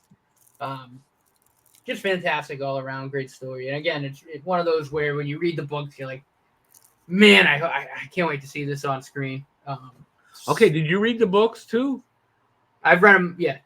Okay, so how did it compare, like on screen, to what you thought, like how you thought it would look? Like, Yeah, I mean, pretty much. There really weren't many inconsistencies between the books and the movies. No, but I'm saying, like, they did. What was that game they flew around and played? Like, Quidditch. So did they get that good? Like, did that look good? It was. Yeah. I honestly thought everything in the movies looked really good. You know, all the acting choices were fantastic. Like, you know, I think Alan Rickman was the perfect choice for Snape. He's good for anything. But yeah, he was. Yeah. Yeah, he was good. He could play anything. Alan Rickman. Rest in peace. Yeah, but I think Gary Oldman honestly was so good as Sirius Black. I think he was probably my favorite actor in the him. Series. I don't know him and Alan Rickman. I don't know who he played. Like, I don't know much about it. The kids watched them, and I've seen them, if not bits and pieces at least, of all the movies, but I never liked it. We'll move on to our list. Yeah. Top of the list, number one for Mr. Harry. Where's the drum roll? Where's the drum roll? I will say personally, despite owning only 5 of the Harry Potters, I've seen them all. They're all right. I mean, I'm not big on fantasy, anyways. But my best friend loves the Harry Potter films, so I watched them with her. They're okay. I mean, my favorite's probably Prisoner of Azkaban, just because that's the one I used to check out as a kid. I think. Dobby, we need the hashtag justice for Dobby in the chat, boys. Yeah. If you know, hashtag justice for Dobby. That scene killed me. Are you a Slytherin? Dobby is a free elf. Slytherin's the only one I know. Are you I don't know, which one I'm are you? Gryffindor. Hufflepuff. I'd probably be a Hufflepuff, but I'd want Gryffindor. I like the name. Be Hufflepuff or Raven. Well, I've got if you go, there's a like a Harry Potter website where you basically fill out this quiz and then it tells you what your house would be. I got Hufflepuff. Is it Hufflepuff or Pup? Hufflepuff. Puff. That's me. Which is Hufflepuff. If you're a Hufflepuff, you're a leader. You're all about teamwork. You're a great friend. So Describes me. Describes me. I'm the leader here. I'm about teamwork, and I'm a great friend. Wouldn't you say? Sure. Yeah. Say yeah. I mean, yeah, sure, yeah, definitely. Yeah, Rick, whatever. yeah. No, but yeah, see, like I said, I think they're okay. I mean, I like I said, I've never been huge on fantasies. For me to say Harry Potter's okay, that's basically like most people saying, yeah, they're fantastic. So. Yeah, but I don't know. I never agreed. Yeah, and I will say real quick, by the way, Chapter 2 wasn't that good. I know both you guys liked them. I was gonna mention it, but I decided not to. But Chapter 2 just wasn't that good. I did not care for it. That was fine. The first one, the first Bill Skarsgård one is phenomenal. Bill Skarsgård was fucking terrifying as Pennywise. Terrifying. I found him talking about it? He stayed in his costume and legitimately scared the Jesus out of the kids. The first one was horrible. On TV. No, Bill Skarsgård was really good. And it was a lot better. It wasn't perfect, but that was a lot better than the TV series. I liked the cheese of the TV series. I love Tim Curry. I mean, I love Tim Curry too. He's my guy. Yeah, but I mean, it's different. It's hard to compare the two. Yeah, because one of them's going for that more campy vibe, and the other is going for serious horror, trying to scare. Yeah, right. That's a good way to put it. That's a really good way to put it. Yeah. So if you like more campiness, you'll like the 90 version. If you want more serious, if you want how Stephen King probably envisioned it, I'd watch the Bill Skarsgård one. Yes, it's more of how the book is. Than the TV one. Yeah. Without the orgy scene, of course, because. But yeah. And if you don't like clowns, you're not gonna want to watch this movie. Yeah, my sister. Or if you have a weird fear of red balloons. Yeah, or anything like that. Yeah. And I'll tell you, the book was fucking scary, man. Oh yeah. The book was scary. I could imagine. They didn't put Stephen King writing that. They didn't put some of the stuff from the book in the movies. Yeah, the orgy, of course. They did it. There's some stuff that was, which I think we should be happy that they didn't, because they could have tried to. Go into the movie. They could have tried to with the adults, and I'm glad that they still didn't try that, because I don't want to see Bill Hader's ass. If you like the movies and you read, I suggest reading the books because they're way scarier even though these were. I've heard that. Yeah. Yeah. Awesome book. Awesome book. All right. Okay. Yeah, so who's up next? We didn't get to you next yet. It's amazing. We're talking like 10 minutes. Yeah. No. Yeah. I wanted to. I just want to mention that about it, chapter 2. Give my thoughts on it. I didn't care for it, but yeah, my number 1, and then I believe we have honorable mentions after this. So the video's not done after our number 1s. We still got some stuff to mention. Yeah. But my number 1 is a film that I've loved ever since I was, I want to say 5-6 years old. First time I saw this, Easter 2007 or 2008, I want to say. Here comes Peter Cotton. No. It's a movie that is played a lot during Easter, mostly because it has a lot to do with candy and then chocolate. But it's a film that I think is so wonderful and so magical. I love this movie. I still watch it at least once a year. And that is, of course, it is Willy Wonka and the Chocolate Factory. You don't like it, Rick? Which version, though? You're talking about the original. No, fuck the Johnny Depp one. That's horrible. It's horrible. No. If they were killing kids. We're talking about this. Oh, that's actually I'm gonna. The Johnny Depp one was bad. This is. I only own this to complete it because I'm a collector. It was like $2. I was like, okay, I hate the movie, but it's a deal. But the original Willy Wonka, I'm sorry, not for me. With Gene Wilder? Yeah, with Gene Wilder. Yeah, really, that's a classic. It is. I never liked it. The Johnny Depp one I didn't like. No, Johnny Depp one I hated. The Timothy Chalamet one was the worst thing known to humanity. Why do you not like him? Timothy Chalamet's Wonka was great. Walker, he's Christopher Walken now? See, if he was Christopher Walken, maybe I'd like him. Oh my god. Good point. I just don't like him. You're allowed. Don't worry. He's very pretentious, it feels like. For me, he's just a guy that I don't get the hype for him. You don't like him. You're allowed to not like an actor. 100%. Even if everybody likes the guy, you're allowed to not like him. And it's not necessarily a thing where like, oh, everybody likes him, I'm gonna dislike him. No, I don't get the hype for him. I've seen him in Wonka. I'm just holding up the old one, obviously, because I don't own the new one yet. I have to own it because I gotta get all 3 of the Wonkas and OCD like that. But or ADHD, whatever it is. It'll be cheap. It'll be like $5 in a year, and even that's probably too much for that movie. But I've seen him in that. I've seen him in. There's 2 other films I've seen him in. I forget which ones. I know one of them he's like there for like 5-10 minutes. He's not there long, but I just don't like him. I just don't think he's that good of an actor, honestly. Now I might just be seeing him in the wrong roles. I'll admit that I might just be seeing him in the wrong roles. Watch Dune. I don't think I've ever seen a movie of his, so I can't really say. Yeah, but I hated the modern one. I thought Hugh Grant as an Oompa Loompa was really weird. Timothy Chalamet was trying way too hard to be a kid. They turned Slugworth black, which isn't necessarily an issue, but when you're making a prequel to this one and Slugworth is German, you might want to keep the character's race consistent at the very least.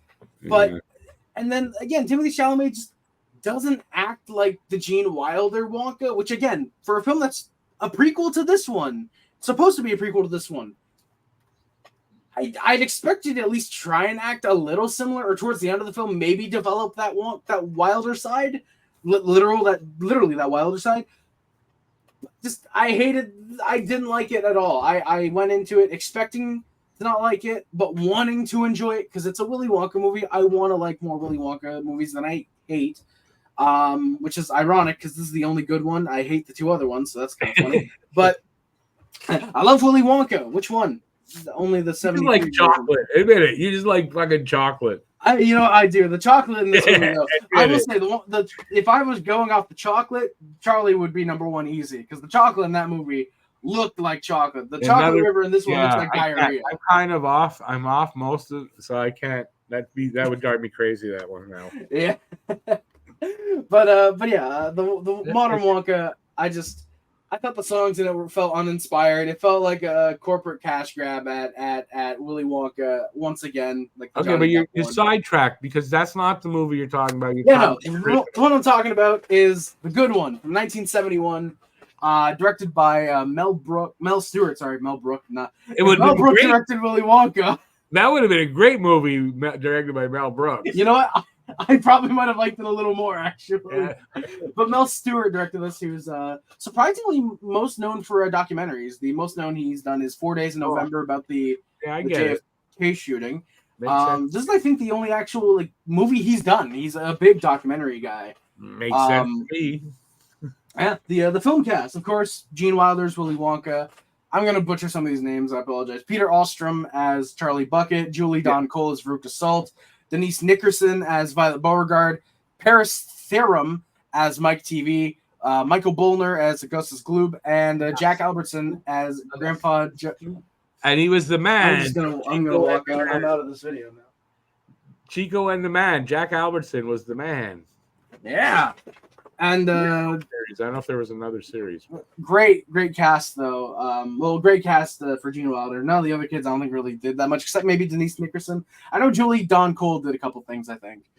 They did, and of course, they were the kids in the tour with him, right? Yeah. Yep. Yeah. Yeah. They were all really nasty, stupid, spoiled. Yeah, except for Charlie, who's the one pure-hearted kid, and yeah, it was a horrible movie. Okay, go ahead. No, I don't want to sidetrack you. Keep going. No, don't worry. But yeah, of course, the OG book and the author. It's the original book. Ironically, Charlie and the Chocolate Factory, which is the name of the 05 version. Yeah. From '64 by Roald Dahl. Quickly, I think it's funny. Willy Wonka and the Chocolate Factory is more about Charlie. Charlie and the Chocolate Factory is more about Willy Wonka. That's true. So, that's funny. That's they kind of fucked up those titles, but now I think it's kind of funny. But yeah, maybe. But yeah, the basic plot of this film is that Willy Wonka is the world's greatest chocolate maker, and he reopens his factory after years of it not being shut down, but shut down to the public. He ends up sending out 5 golden tickets for people to find to get a chance to come to the factory. And Charlie Bucket,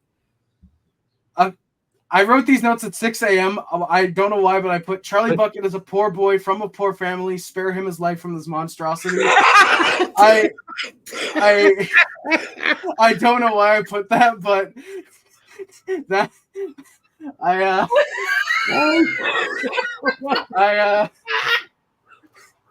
again, I wrote these notes at 6 a.m. I was not expecting to get that much of a laugh from you guys. That's hilarious. I'm sorry, that's hilarious. Thank you for that laugh. I appreciate that. That's great. Oh God. I was not expecting. Will you let? I was not expecting to get that much of a laugh. That's one of my favorite all-time songs. That's another reason. That's one of my favorite all-time songs. Oh shit! Perfect. Even better then. Oh my God. I started the sentence off legitimately with Charlie Bucket as a poor boy, and then I guess it just went from there. Lyrics. Yeah, he's legitimately he is a poor boy from a poor family, and he of course, he finds golden ticket, he finds the last one, and then he ends up getting in there at the last second. And it's a magical, wonderful film. I love it. I watch it at least once a year. I did put a film that everyone can enjoy from the young to the old, but apparently the old don't enjoy this movie. So it's a mean. They don't care for children. They want to hurt them, and that's why it's. And the kids are worth hurting. That's why it's so good, though. Yeah, no, I don't know. I never liked it. Hey, to be fair, I'd rather them leave that ambiguous rather than the remake. Just show them at the end just walking out, and it's a dumb gag. The reboots are probably garbage. That's a lot of times that happens. But I didn't really like the ending either. I mean, then Gene Wilder got all nasty. You lose. Well, but that's the point of nothing. That's the point of it. Is I said good day. So Charlie will test him, and Grandpa Joe's kind of that devil on his shoulder.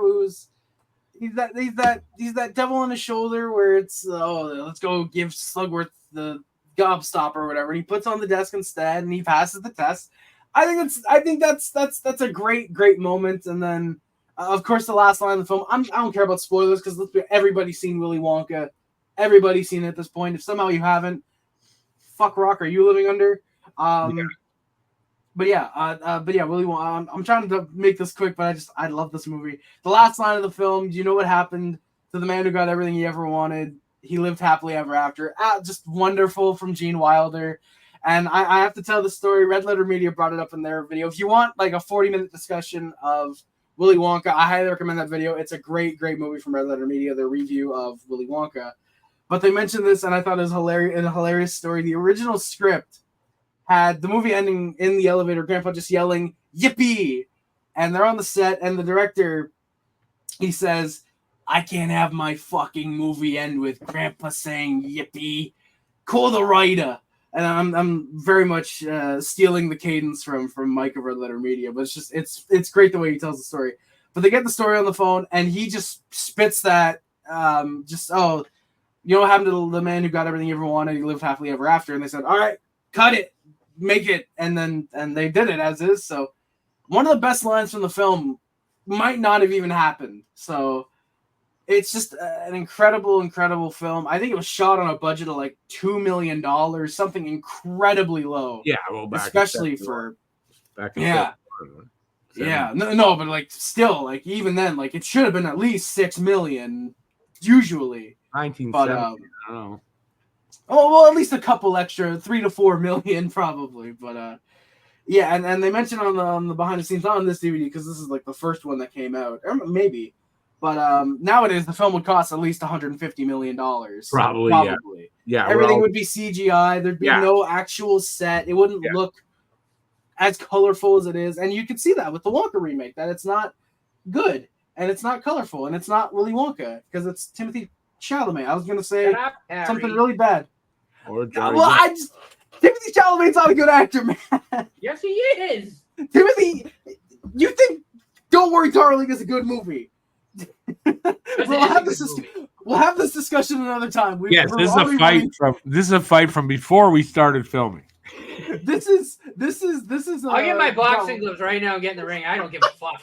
I forget what's the thing that Alex and Cam do? The Sin Bin. Yeah, the Sin Bin. This is a Sin Bin episode. Yes. Fucking Don't Worry, Darling, and Timothy Chalamet. No, but Willy Wonka, it's a wonderful movie. I think it's fantastic. Gene Wilder is incredible. Highly recommend him in See No Evil, Hear No Evil. He's incredible in that with Richard Pryor, by the way. Just had to give that recommendation real quick. He's great with Gene Wilder, with Richard Pryor in any movie they've done. A few movies. I saw one of his movies in '76. Them two together. It was about a train. They were on a train, and I forget what it's called. Oh, I remember that one. I don't remember the title either. Yeah. And fun fact, real quick.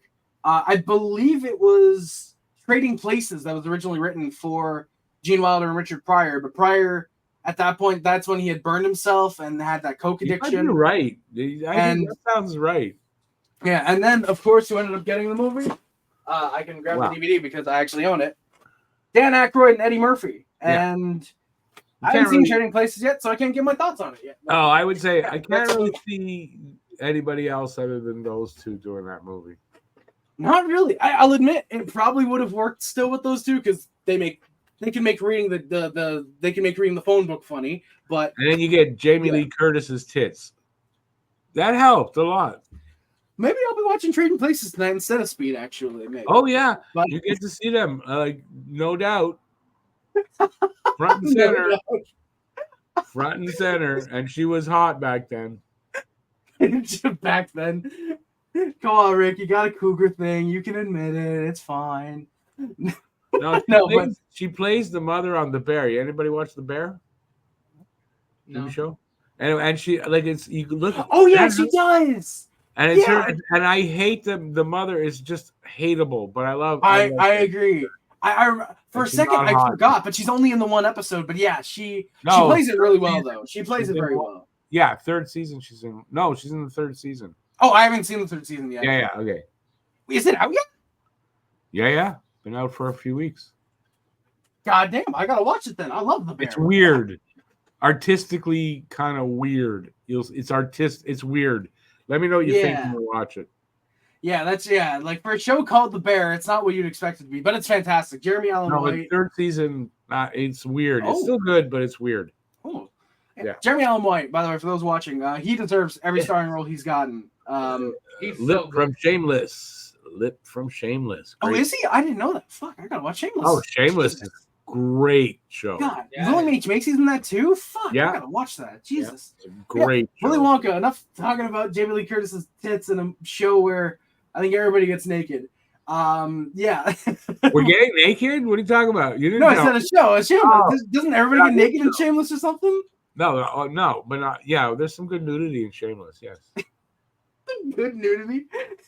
It's like saying there's some good kills in the Saw movies. Like, yeah, no shit. You mean any nudity is good nudity? That's not true.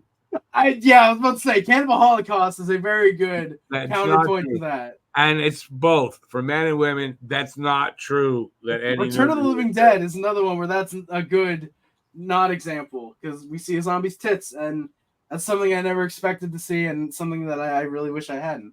Very creative, very good movie, by the way. Return of the Living Dead. That was a contender to actually be on the list. It's on my honorable mentions because I can't find the original story it was based on, so I didn't put it on just in case. But yeah. Oh, that's true. I saw that on the list. That one of those dead zombie movies were. Yeah, Return of the Living Dead. Yeah. I saw that. Okay. I was gonna put in my honorable mentions, but like I said, I was like, there's only like 2 sources that there was a book first, but they're not really reputable. So I saw it on the list.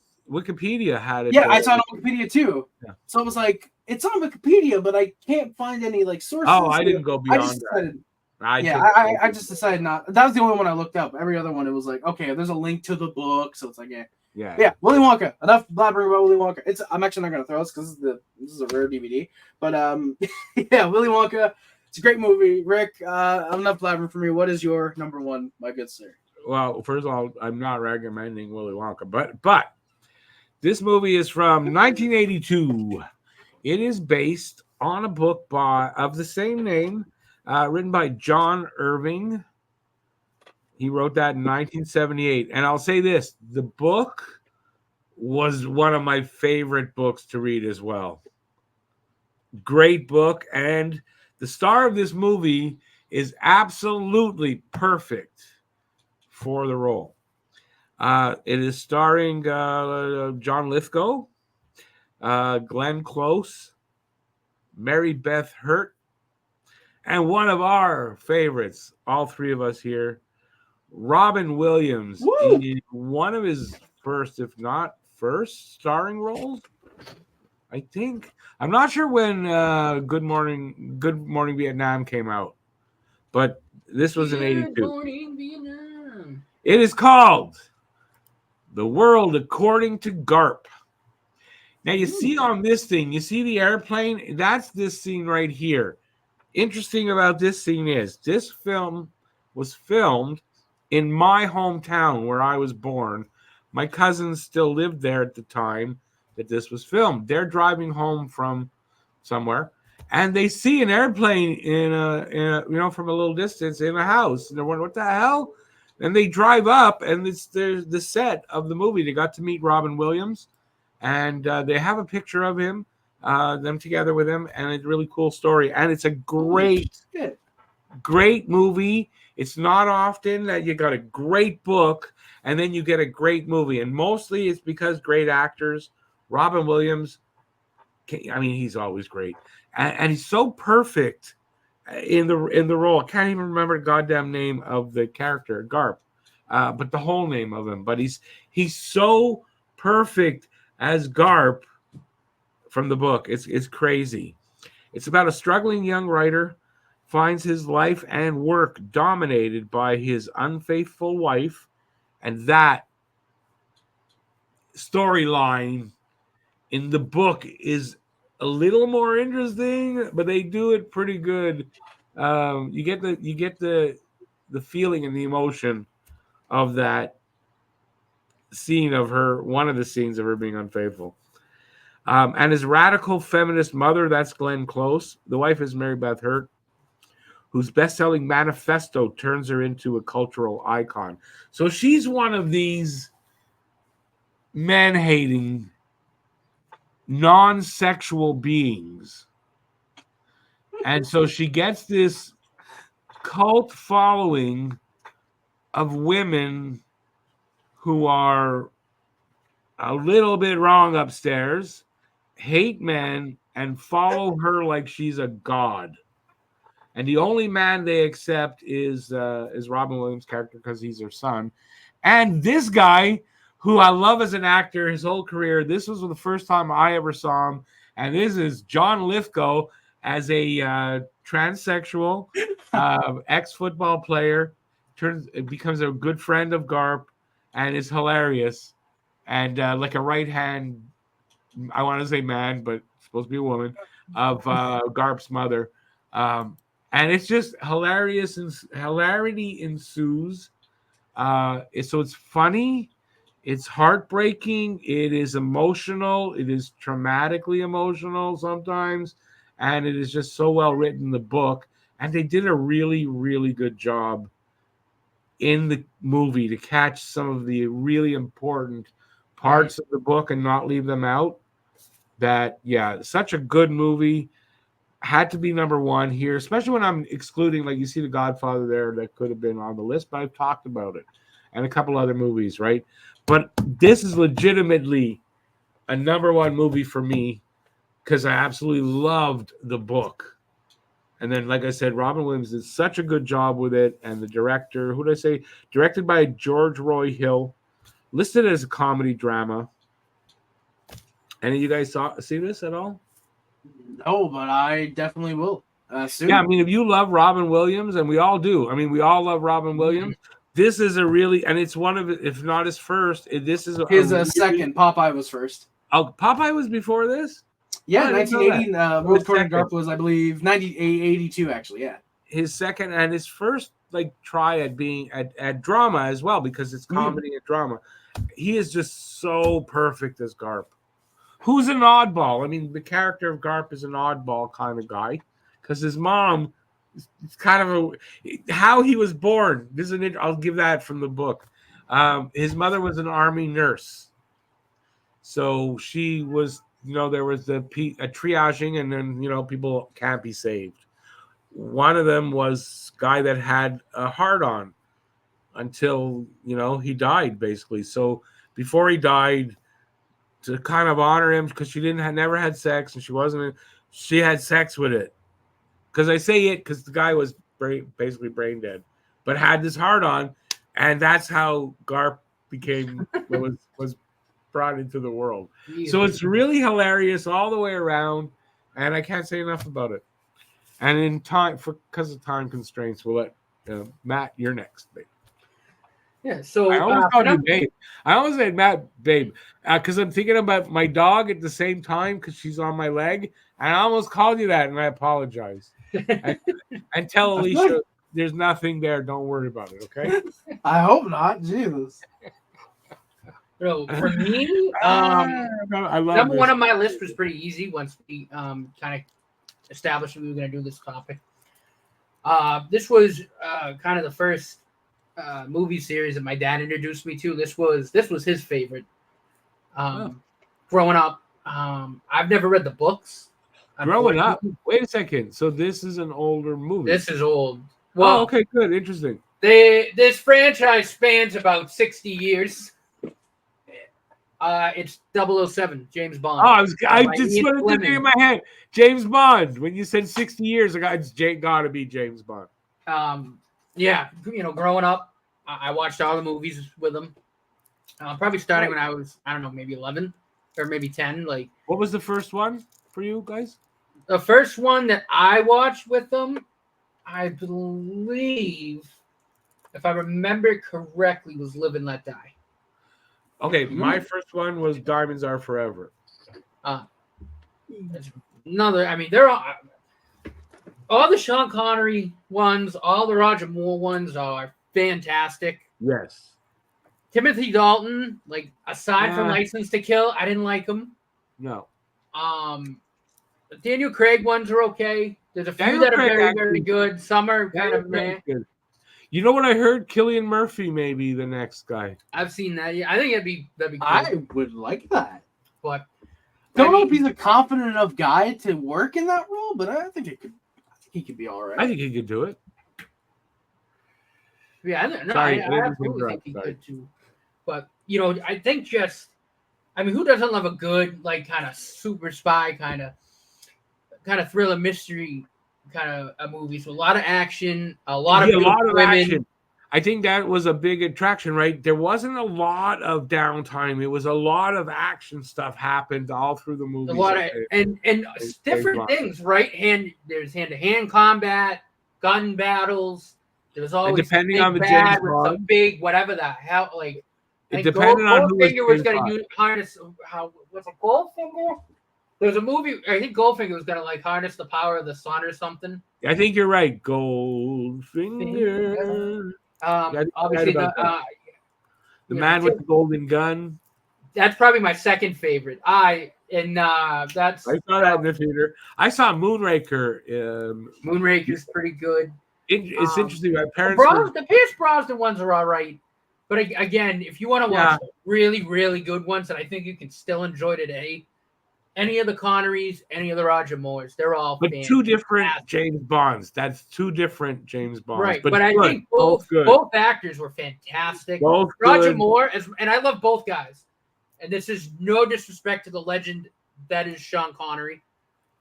Roger Moore is my favorite. I think Roger Moore to me, especially if you were to read the books and how Ian Fleming described the character, I agree. Roger Moore. Roger Moore for me too, but Sean Connery definitely second.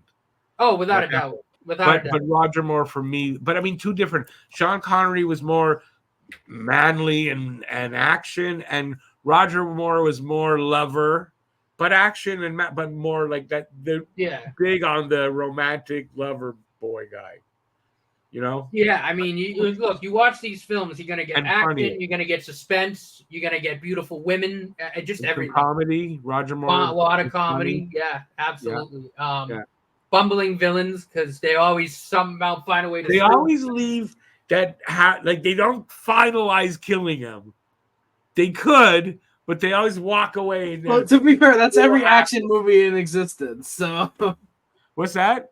That's every action movie in existence, though. They could kill off the hero 25 minutes in, and they never end up doing so. You're right, but it's just they always at the last minute they got him all like he's gonna die.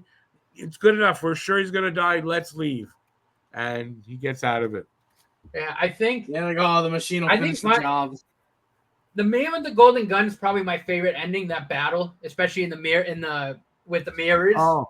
Kind of like the Bruce Lee. You ever see Bruce Lee? Enter the Dragon. Enter the Dragon at the end. Same kind of thing. That gun battle was awesome. I can't remember who played, and I can't believe his name's on the tip of my tongue. The guy that played Scaramanga, because he's one of the all-time great actors. I can't think of it either. It's Christopher something. Because he was Count Dooku. He was in a ton of movies. Christopher Lee, yes. He was Scaramanga. He was the big bad Man with the Golden Gun. With Christopher Lee, you're right. With Nick Nack, who I absolutely love. Tattoo from Fantasy Island, wasn't he in it? Tattoo from Fantasy Island. I think so. He was in so much. Again, to me, one of the greatest actors to ever live. And he had his sidekick Nick Nack, who. I love Nick Nack in that movie. I just thought it was fun. Herb something. The guy there with the hat. No, that's Odd Job. That's a different movie. Nick Nack is a dwarf. Yeah, no, I'm just going over characters, But yeah, no. But Pussy Galore. Pussy Galore. Love that character's name. All the women were named like that too. Yeah. Octopussy was one of the movies. Yep. Finally, a James Bond that I have. But they're just all Guy Who Loved Me. Yeah. Hey, there we go. From Russia with Love. Moonraker, obviously. Diamonds Are Forever. Man with the Golden Gun. Live and Let Die was great. So many. There are a lot of them. View to a Kill is pretty good. Yeah, not bad. View to a Kill is not bad. Who did the song? Who did the song "View to a Kill"? Who was the song? The artist? Yeah, you're too young for it. Duran Duran. You know who they are? Oh yeah, I know who they are. I didn't know they. God damn, I hate them. But obviously, "Live and Let Die." That's Paul McCartney. Great song. That was a great song. For yes, probably the best for me. The best James Bond song. I think so. "Diamonds Are Forever." I really liked. That was a good song. Isn't that Shirley Bassey? Yeah. I got it wrong. Name of the Golden Gun's great though too. That's a bop. I can still listen to that. Yeah, they had some good songs. The openings were always fun. The openings were always fun where, he always was and then the eye or whatever it is, There's a barrel. It's a gun barrel that you're looking. You're looking down the barrel. Is that what it is? Yeah. I always like the opening of the James Bond stuff. Yeah. But they're just great classic movies. Again, I mean, how can you go wrong with spy thrillers? I think my favorite villain death had to be the end of Live and Let Die, when the guy hit whatever the hell he hit, and then he blew up like a balloon, and there's some weird. Was it? Yeah. Which was the one with the he had to go this ramp over a fucking stream or something, and it was like that. And what was that one? With the sheriff, with that sheriff that was the first time you saw that sheriff that hates him. Oh God! Oh, I don't know. I did so many. I don't know which one that is either. And the sheriff comes back in a later movie. Yeah. Anyway, sorry. No, and then was it Live and Let Die? Also had that boat chase. That's a great. I think it's the boat chase. It's in a boat. He does that. Yeah, and he jumps over the jetty. Yeah. That's Live and Let Die. And that sheriff that's following him. Yeah. That big sheriff. It kind of looks like Popeye because he's like this. Yeah. And then he comes back later. There's another movie where he comes back there. Yeah. Man, there's so many, and I've seen so many. They kind of sometimes run into each other, No, they do. And there's so many great quotes. Like I said, great villains. It's just phenomenal film series, and like I said, pretty sentimental to me because the first that I watched with my dad, and kind of fitting that we're doing this today and talking about that on what would have been his 73rd birthday. So, happy birthday, Barry! Yeah, and rest in peace. Happy birthday, Dad. But that'll do it for me on 007. Yeah, awesome. I don't have any honorable mentions, so I just say that right out the gate. Okay. Harry, what's your but awesome? That was an awesome choice. I love James Bond. Yeah, I haven't seen any of the James Bond, so I can't. Oh, yeah, 007 Nightfire, fucking awesome video game. There's something wrong with that. I've played Nightfire. Nightfire. So good. We got to get a new host who actually saw stuff. Hey, well, you know what? At least I own some of the James Bonds. I can at least testify to that. I own a couple of them. You can keep your position. You're 100% right there. Yeah. Weird. Actually, these were fucking. Real quick before I get to my first honorable mention, these were good. These were like $2 at the dollar store each. Well, by now, yeah, of course, because they're getting older. They have like a full but still, I don't see these at all anywhere. And I got to look into buying it.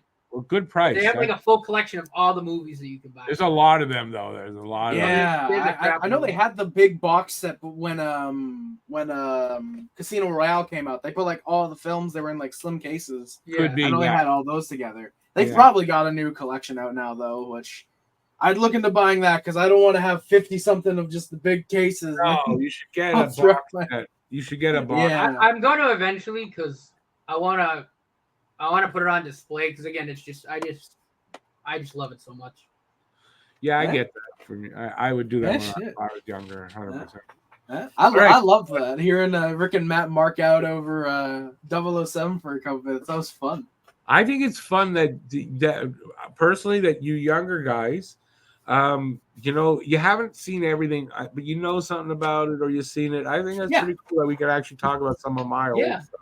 No, like I said, it was probably me and my dad's like second favorite thing to do in the world besides sports. It was always movies, like just so many movies from like modern movies, old movies, like when he was growing up, or movies from the 80s, 70s, all that. When I was a kid, my dad was too busy with his business that he didn't watch TV.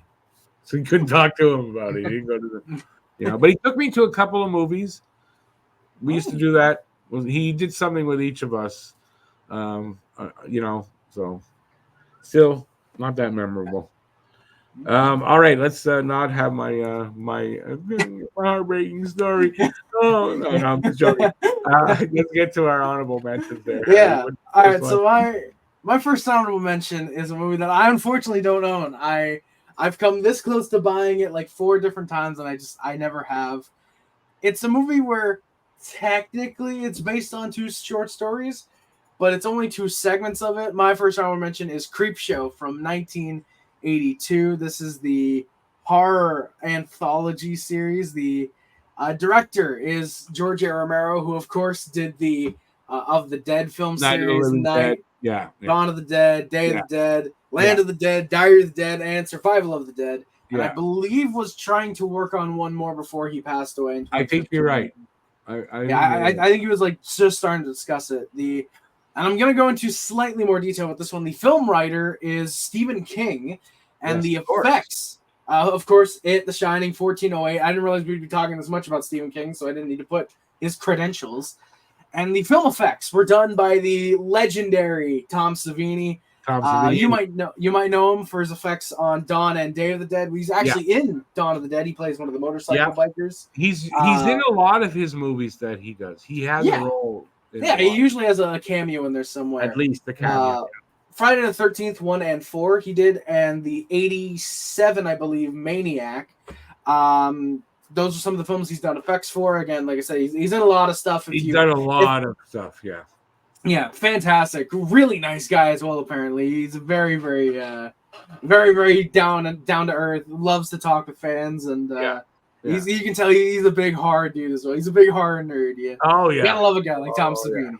Yeah. The cast. Now, this is an incredible cast, so I'm going to give the main 1 or 2 for each segment. The first one, because I saw the first Creepshow in the theater. Yep, this is the first Creepshow, yeah. With Ted Danson, right? Yep, Ted Danson, yeah.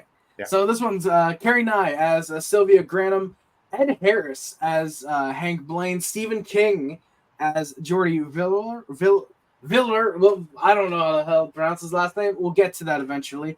Leslie Nielsen as Richard Vickers, Ted Danson as Harry Rentworth, Hal Holbrook as Henry Northup, and E.G. Marshall as Upson Pratt. So the OG book, technically, it's based on 2 short stories. The Lonesome Death of Jordy Verrill is based on Weeds from 1976 by Stephen King, and the Crate segment is based on the short story of the same name from 1979 by Stephen King. Yeah. The very basic plot, if I can get to each of them really quickly. Father's Day, the first segment is about a family who accidentally bring back the corpse of a family member who murdered her husband. The Lonesome Death of Jordy Verrill is about a man who discovers a meteorite on his farm while he tries to sell it to pay off a bank loan, but he ends up with something more than he bargained for from the meteor. Something to Tide You Over is about Leslie Nielsen in one of his last purely serious roles that he actually took. He tries to get revenge on his cheating wife and her new lover by forcing them to drown in an oncoming tide. However, they don't go away quite as easily as he expected. The Crate is about a mysterious crate that was forgotten about in a building. It ends up being found and it's opened, but what it holds is nothing like what anyone in the building could have expected. And they're creeping up on you is, in my opinion, easily the weakest of the 5, so I'm not going to avoid any spoilers on this one. It's about a germaphobe billionaire, which I feel like is an oxymoron. No laughs for that? Come on, I thought that was a little clever. You're muted, Rick. I see what you did there. Yeah. It's about a germaphobe billionaire it's an oxymoron, named Upson Pratt, who's kind of a scumbag to everyone around him. He lives in this really fancy sort of apartment building where everything's clean, sterilized. He's got wet wipes all over. If it's gold, it's Donald Trump. If it's gold, it's Donald Trump. But there's a power outage due to a storm in the building. There's a power outage in the building due to a storm, not the storm in the building. That'd be really weird. I put it gets quite messy.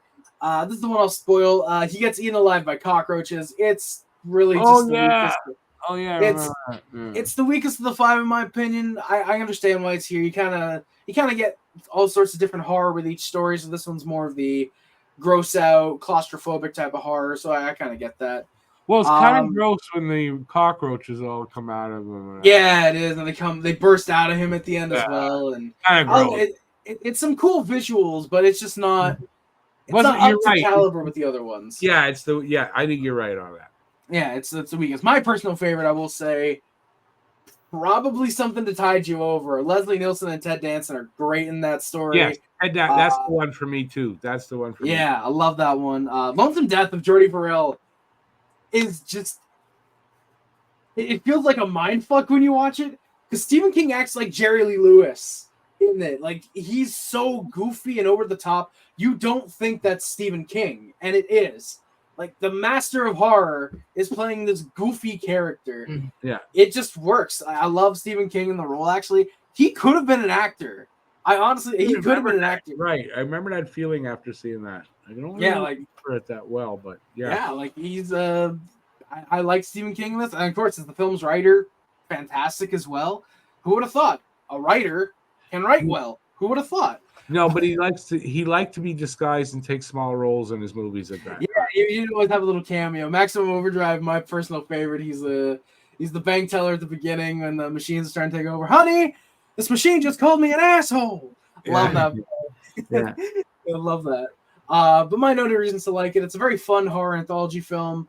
One of the few that actually, in my opinion, work. It has a solid flow between the stories up until the end, which even in the last story, while it is weak, it does fit. It doesn't feel like a lot of horror anthologies like the ABCs of Death, for example, where there's your clear weaklings, there's your clear 2 or 3 that are good. No, all of them are good to an extent. All of them do feel worthy of being in here. There's some cool visuals. It's inspired by the Creepshow comic, which I don't think any of the stories were actually taken from the comic. I believe, like I said, I mentioned the 2 that were written by Stephen prior. I think they're from the short stories. They might have been all of them. And some they made up. I think some they just made up and it wasn't from it. Yeah. There are some very comic-esque stylings in the visuals as well. Most of the cast are either very, very solid or just very campy, but it works overall. And again, Stephen King in Lonesome Death of Jordy Verrill is worth watching alone. But all the stories hold up very well. You didn't give the what happened with Ted Danson and the guy's wife after. I don't think I want to spoil it. I think I want people just to watch the show. That's fine. That's fine. But I will say it's really fucking cool. It's very scary. It is scary though. I thought and that's why that one stands out so much for me. That scared me. I think. Yeah. The only thing I'll say is that he buries them up to their neck in the beach, and he has the tide drown them, and he set up a video camera and a TV so he can see them drown. However, when he goes back to claim their bodies, there are no bodies there. That's all I'm gonna say, and I'm gonna leave it at that. Well, and he videotaped it, so he finds out. Yeah, he finds out what happens, and he finds out for sure. All right, Rick. I want to actually before we move on, Matt. Have you seen Creepshow? What do you think about it? I want to get your. No, I've actually never seen it. Now I kind of want to watch it. You got it, Rick. There's a ton of them. Isn't there a ton of them, or it's Tales of the Crypt that there's a ton of? It's Tales of the Crypt. That's the TV show. There are 3 Creepshow movies, and they actually just rebooted it as a TV show on Shudder. I believe it's the Creepshow that they rebooted. Okay, I've only seen the first 2 episodes. They're pretty good, actually. I just thought there was like a bunch of, but it's Tales of the Crypt that there's a ton. Yeah, Tales of the Crypt. There's like 8. There's like 8 seasons originally. Yeah. I think 2 movies, and then I think as well they rebooted that recently. Yeah, it's like Anyway, that's what I was thinking of. All right, my next one won't take long, and there's a reason because we have sort of already talked about it. And my first honorable mention is I don't have the movie thing, but you're gonna know it from this. Yeah. Okay. Silence of the Lambs. So Silence of the Lambs makes it for me. So it's from 91. We went over it and all that stuff, but so I'll just give you what the storyline was, just so in case we didn't already do that. A young FBI cadet must receive the help of an incarcerated and manipulative cannibal killer to help catch another serial killer. it puts the cream on or whatever like that, right? Isn't that the guy? A madman who skins his victims. Oh, that's why he wants the cream on them all the time, so the skin will be soft. Yeah. I didn't ever put that together. Yeah, Buffalo Bill, very, very, very good in the role, by the way. I believe it's Scott Glenn in the role. I believe it was. For most of the movie was kind of. I found most of the movie was the interaction between Claire and and Hannibal Lecter, right? But so that storyline about Buffalo Bill seemed like a sideline story, but I mean a really good one, right? Yeah. And I come to find out, said so much about it. So whatever you guys want to add, but I mean we already talked so much about it. I got nothing else. Yeah, and I mean I think it's very telling of Sir Anthony Hopkins that it seems like the main plot. He's in the movie for like 10-15 minutes. It seems like they're in the movie together so much. It does. And so you walk away with that feeling.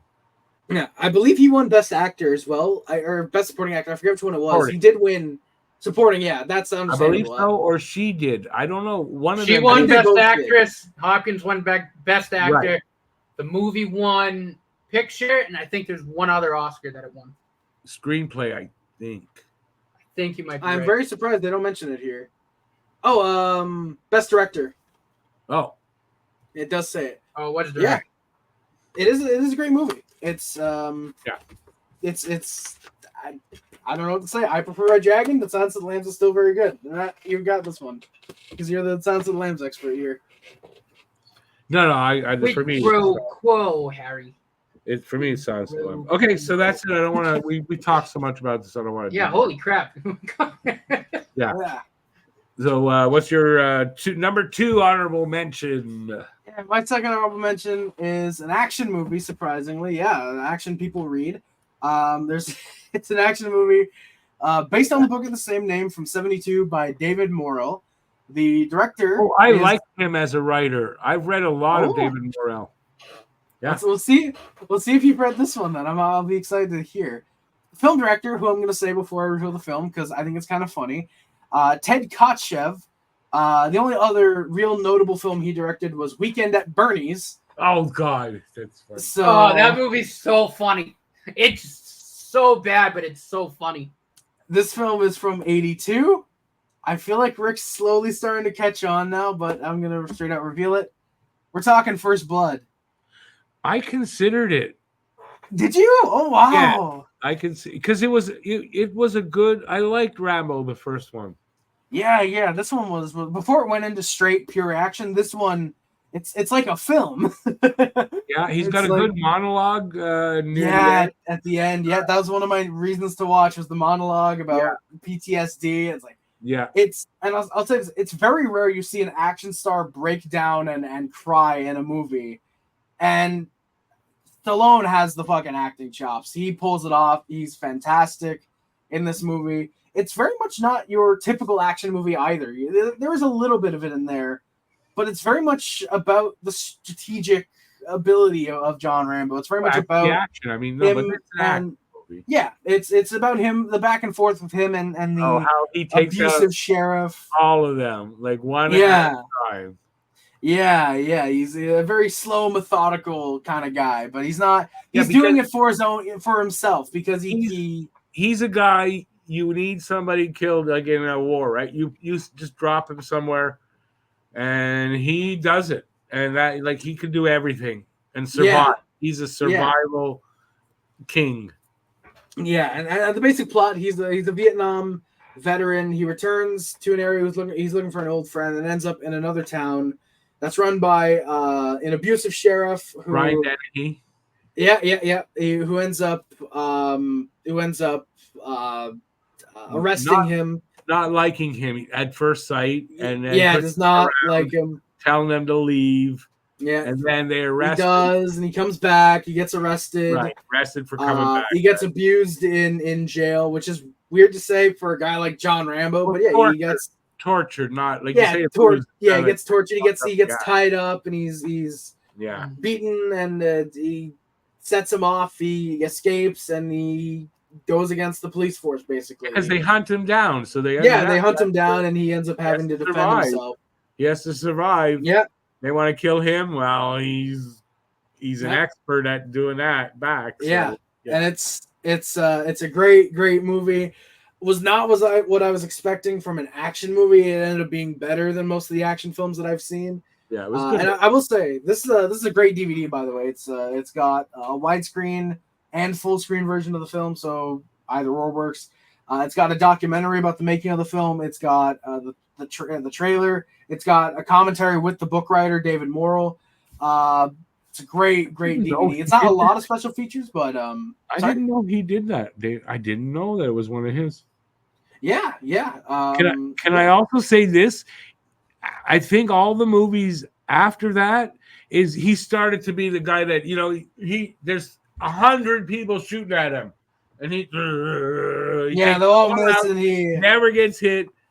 That wasn't the case here. This movie. No, this one's really. He does take some damage in it. He does take some. And it was realistic. He takes them out one at a time, kind of thing. But the rest of it kind of got ridiculous. He has to sneak around. He's got to be stealthy. Yeah. It's very realistic. I will say as well. Shout out to the Rocky films for giving Sylvester Stallone real mainstream publicity, and then this series came along, and then he just kind of stuck with this genre stuff for a while, and he's still doing it. So. Props to Stallone. He's made a living out of being a pretty good actor. Have you seen his biography? It's on Prime or Netflix. No, I have not yet. If it wasn't for Rocky actually being made, he was going to quit trying anymore.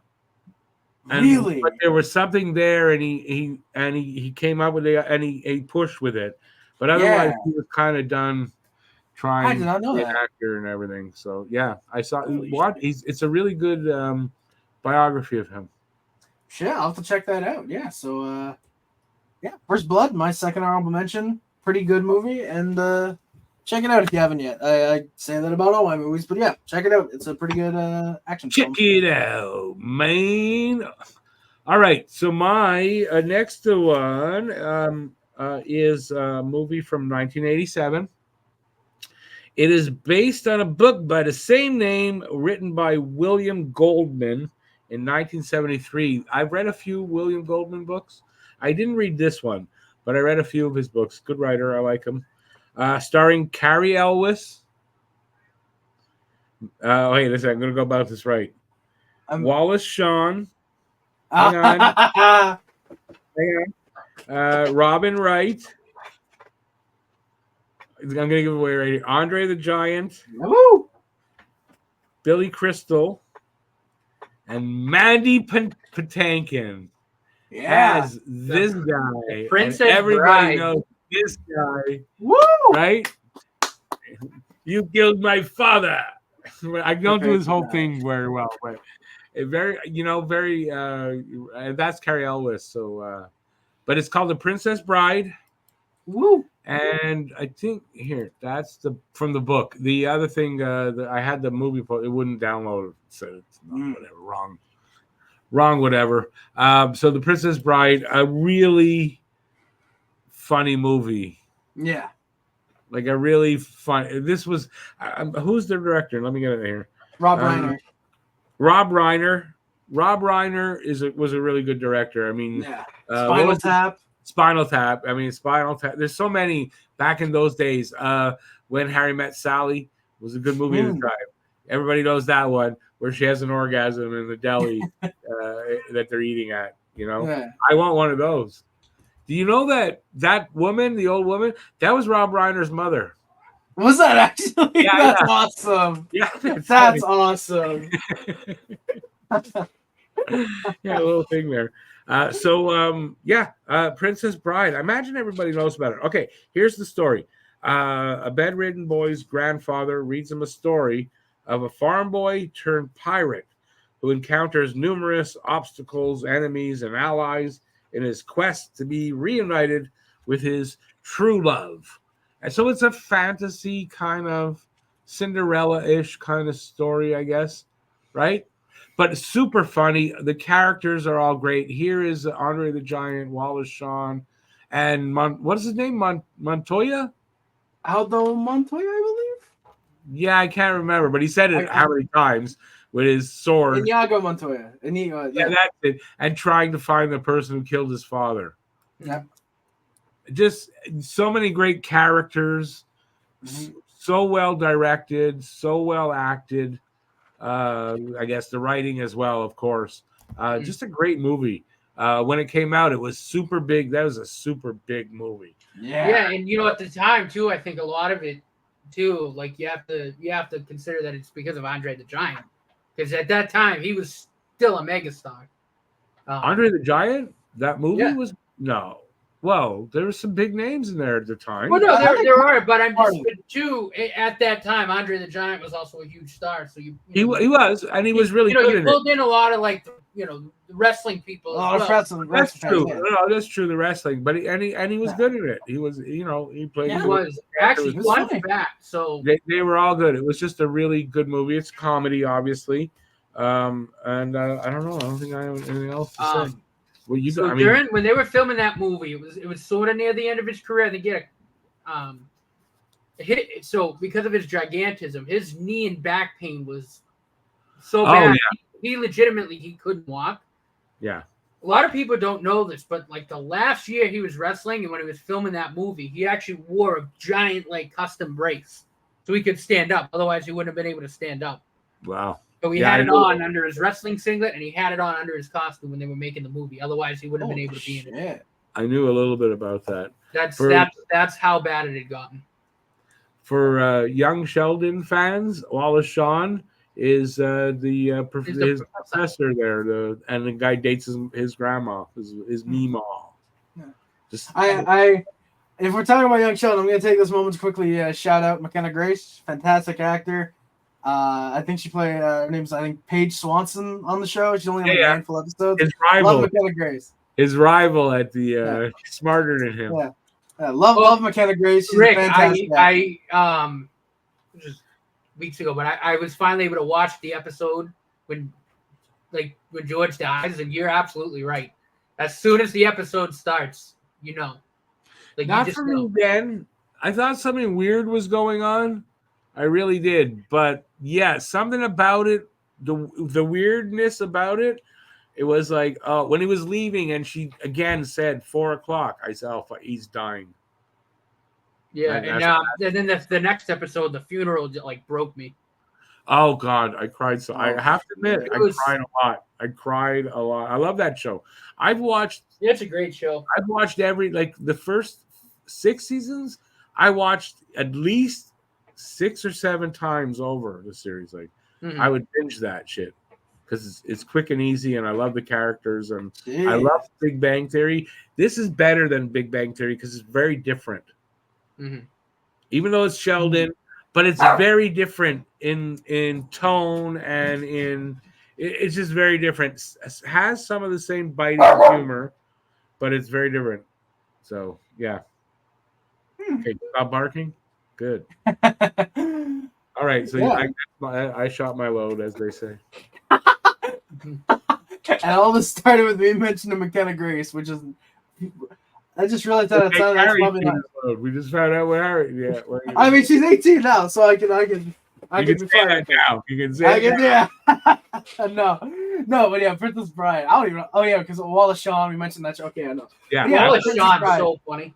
He is. He's a good actor. If you don't know who he is, too, if you listen to his voice, you're gonna go, "Oh, he's been in every fucking animated movie ever." Yeah, he's the Hammond. No, not Hammond. That's John Ratzenberger. He was Potato Head. He was Rex. No. Rex. Yeah, he was Rex. Yeah. Don Rickles was Mr. Potato. Don Rickles was Mr. Potato Head.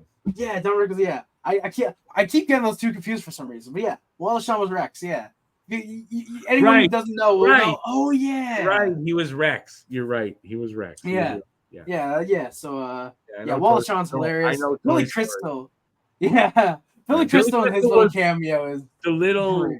Wasn't he like an elf or the wrong? Yeah, I think he's the disformed guy or whatever that they go to see for the potion or whatever. I think. Right. Yeah, great. Carol Kane with his wife. Yeah. One of the few movies as well where I really like Carrie Elways. There's not a lot of films where I'll watch Carrie Elways and I think Yeah, he's actually a good actor. It's this, Saw, and I feel like there's one other movie, and I forget what it was. I kind of agree with you, but there is something else I saw him in that I liked him. I can't remember what it was. Yeah, I'm trying to remember as well. Was there like a miniseries about from the war, SAS something? Was he in that, or I'm thinking of somebody else? I gotta look this up because that's gonna bug the shit out of me if I don't.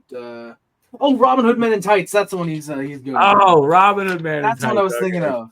Not as good as Princess Bride, no. No, it's still funny, but yeah, no, not as good as Princess Bride. Yeah, I love this movie. I was gonna consider it on the list, but I was like, no, I've already got my comedy film in Sideways and Christmas Vacation. I'll hold off on it. So I'm very happy that you mentioned it, Rick. I thought somebody else would have it. I really did, but yeah. Like I said, I was considering it, but I just didn't go for it. Love this movie. It's so funny. It's one of the few fantasy films that I actually really, really enjoy. Great cast, like you said, great writing, great directing. It's just a wonderful, wonderful film that I think everybody. This is a movie that literally everybody, whether you're young or old, you can love this movie, and it's huge. It was incredible. Huge when it came out. Huge. Yeah. So I'm Trump. Huge. Yeah. Matt, what do you have to think of the movie? I'm sure you've been saying it here and there, but I want to know. I'm curious. Which movie? Robin Hood? Princess Bride. Oh, The Princess Bride. No, it's great. It's a great fantasy movie. Like I said, I mean, the first time I ever heard about it was because of Andre the Giant was in it. But no, it's a great movie. It's hilarious. I've only watched it. I think I've only watched it like once. It is forever ago, so I'd have to rewatch it. Maybe twice I might have seen it. But it's a great movie. I saw it on VHS tape. Oh shit! That's how I saw it. Wow. Well, yeah, it came out in what, 87? So I would have saw it in 88 when it got released on VHS. Yeah, okay. And I probably rented it at somewhere like a Blockbuster. Yeah, Blockbuster, Hollywood Video. I don't think we had Hollywood Videos. But... Yes. Okay, everybody out there goes, fuck, he's old? I didn't realize he was that old. Yeah, I am. He's about 92, I believe, or 91, I think. Thank you for that. I'm 61. I'm 61 if you wonder. It's not that old. Yeah. I only age him up by about 30 years. Yeah, it's only 30 years. Like... Yeah, all right. Are you last one? Yeah. Well, actually, I'm gonna mention two here because I forgot. Okay. I'm just gonna give this one a mention because I really like this movie. The Dead Zone from '83. It's based on the Stephen King story, directed by David Cronenberg. Just want to give that one a mention. Christopher Walken's great in it. Really good story. It is. Christopher Walken one is the best one. They've done Christopher, and there's a TV series too somewhere. Yeah, Anthony Michael Hall was in that one. I think that bad. It wasn't. I saw some of it, not that bad. But no, the first one is the best one. Yeah, I think they even made one recently. I think if I remember correctly, they did. I believe in the last like 4 or 5 years. Yeah, exactly. Yeah, something like that. Yeah. Yeah. I was I actually saw the '83 one to watch the either 2002 one or the new one. I just didn't end up doing so maybe I'll get to that eventually. But my actual third honorable mention is one that I'm going to suck off per se because I really enjoyed this one when I watched it for the first time. Changed really quick. And with that, thanks for watching. We're gonna cut Harry off with the pass. No, that type of show. No, wait. I mean, like that. No, but it's one I'm gonna give a lot of praise to because I saw it for the first time recently and I really loved it. The director, I know Rick's gonna love this. Philip Kaufman, who is the writer of The Outlaw Josie Wales, and did the story. Yeah, there you go. I knew. And did the story for Raiders of the Lost Ark, apparently. And it's based on the book of almost the same name from 1954 by Jack Finney. From 1978, Invasion of the Body Snatchers. This is the the remake from. I like the remake better than the original. Yeah. Yes. Yeah. The film was I believe 54, 55. Might have been like it was in like the first couple of years of the book. This one's from 78. There was then two versions. That's what I don't like. I like the one they made later. Oh, the one from 2007 with Nicole Kidman and Daniel Craig? Might be that. Yeah, that one is called The Invasion, and then there's another one. Yes, I think it's The Invasion. Yes, I think that's the one I like better. That also came out in Donald 2007. Wasn't Donald Sutherland in the 1978 one? 78 version. Yeah, this is the one. That's the one I'm talking about. Is the 78 version. The recently deceased Donald Sutherland. Yeah, unfortunately, just died. What? God, not even 2 months ago, like a month. Yeah, and a half, within maybe? the last 2 months. It's definitely within the last 2 months. Oh yeah, and I actually forgot there's another one, Body Snatchers from '93 with Forrest Whitaker, and there's an Asylum version from 2007. That one's not good because the Asylum doesn't make good movies. But maybe I wonder if it's the Forrest Whitaker one I like. I'm not sure now. I know that one's considered pretty good. I've never heard much about the 07 one with Nicole Kidman and Daniel Craig though. But maybe the one with Forrest Whitaker. To be honest with you, I didn't remember when it was, but. Yeah, right. Anyway. Yeah, the 78 version. Of course, the foam cast: Donald Sutherland as Matthew Burnell, Brooke Adams as Elizabeth Driscoll, Jeff Goldblum, a very young Jeff Goldblum as Jack Belichick, Veronica Cartwright as Nancy Belichick, and the always phenomenal Leonard Nimoy as Dr. David Kibner. Right, Nimoy was in that. That's right. Yeah. The very basic plot is that a young woman, Elizabeth, discovers that humans are somehow being replaced by alien duplicates by touching this flower that lands from Earth. You see it right at the beginning of the movie. And along with her friend Matthew, they try to find out what's happening and try to stop, I guess, the alien invasion. My noted reasons to like, it's an incredible, or to see it, I guess you could say. It's an incredible horror film that has some science fiction elements in there. It's a horror sci-fi film. Great performances. You didn't say how they grow. I feel like that's best revealed if you watch the movie. I don't think spoiling it is. It's an old movie. I wouldn't realize. Yeah. All right. Yeah. So how they grow is I'm trying to remember. Is there's these sort of like almost hand things. While you're sleeping, they take your body and they make almost this like cocoon that they birth the new you out of, and they end up killing you that way because it takes you and into this new alien. I might have messed it up a little bit, but you got the gist of it. Yeah, the gist of it. They're grown in the pods, but then when you're ready, they put you in. Yeah, exactly. Yeah, they put you in there, and the new one takes you over. Something like that. I think that sounds about right. Yeah. Great performances. Like Venus flytraps. That's a very good way of describing it. Yeah, almost like that. Yeah.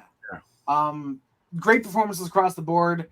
Donald Sutherland is great in this. Gotta check out more Donald Sutherland because he was a great actor. Veronica Cartwright, with the final minutes of this film, fucking incredible. The last minute of this movie is really what makes this film a standout. It's a good sci-fi film, but that last 2 or 3 minutes where you're following Donald Sutherland and he meets back up with Veronica Cartwright. They're chasing him or something, and don't they scream fun?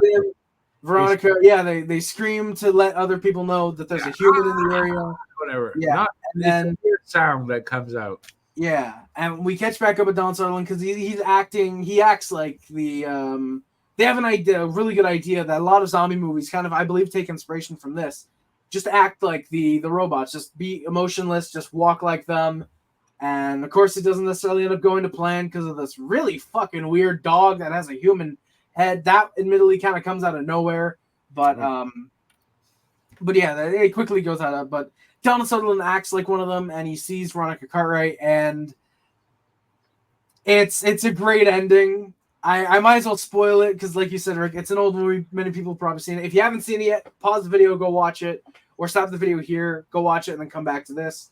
But Donald Sutherland is one of them, and Veronica Cartwright gives one of the best reactions I've ever seen to an ending of the film like that. And the reason that actually happened, it's authentic. They did not let her know what the ending of the film was, so she assumed, okay, it's going to be one of the things where, we embrace or something or like that. And they apparently had filmed an alternate ending like that or something like that. But they filmed the ending where she calls out to Matthew and he points to her, he lets out that yell, and the reaction on her face is 100% legitimate from Veronica Cartwright. Oh, that's funny. In the role. Yeah, and it's fucking incredible. I love that moment. One of my favorite movie moments now, having actually fully seen it. It's a great movie. Yeah, couldn't recommend it enough if you haven't seen it yet. And Rick, again, Philip Kaufman, the writer of The Outlaw Josie Wells. I'm sure you enjoyed that. I didn't know that. I did not Yeah. know that. Yeah, so those are my honorable mentions. Not too bad. That's it. We keep going longer every week. We do, yeah. Eventually, we're going to record about 5-6 hours, probably. Next we week. love talking about movies. We love talking about films. Yeah. No, it is a lot of fun. I mean, granted, we got distracted for about an hour by me debating Matt on how good "Don't Worry, Darling" might be. So yeah, no, we sidetrack a lot, it seems. But I mean, I think to me, if I'm watching, that's what makes it fun. Yeah, it's long, but you know, if you're watching, you just you watch a bit, you come back to it. Exactly. You come back. Oh, what are they talking about now? Oh, cool. They're talking about this. Let's go. All right. Yeah, that's what I think. Yeah. All right. I think we're done. So, yeah, thank you guys so much for watching. Please do not forget to like, comment, subscribe, favorite, share, and other, which includes, but not limited to, YouTube, Facebook, X, Tumblr, Instagram, and all that good stuff. Thank you guys so much for watching. From Rick, go subscribe to Talking Habs. And Rick and Matt, you can find them over also at Talking Habs and on Don't Puck With Media, where you'll also find me every Thursday for the Abnormals podcast. Oh, no, that's not on there. But you're off for the summer, but it would be Monday or Tuesday. Monday or Tuesday when the Pucking Around podcast comes back. Yeah, Abnormals is on Talking Habs.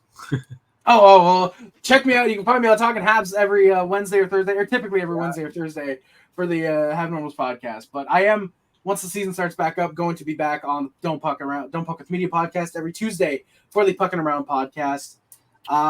Yeah.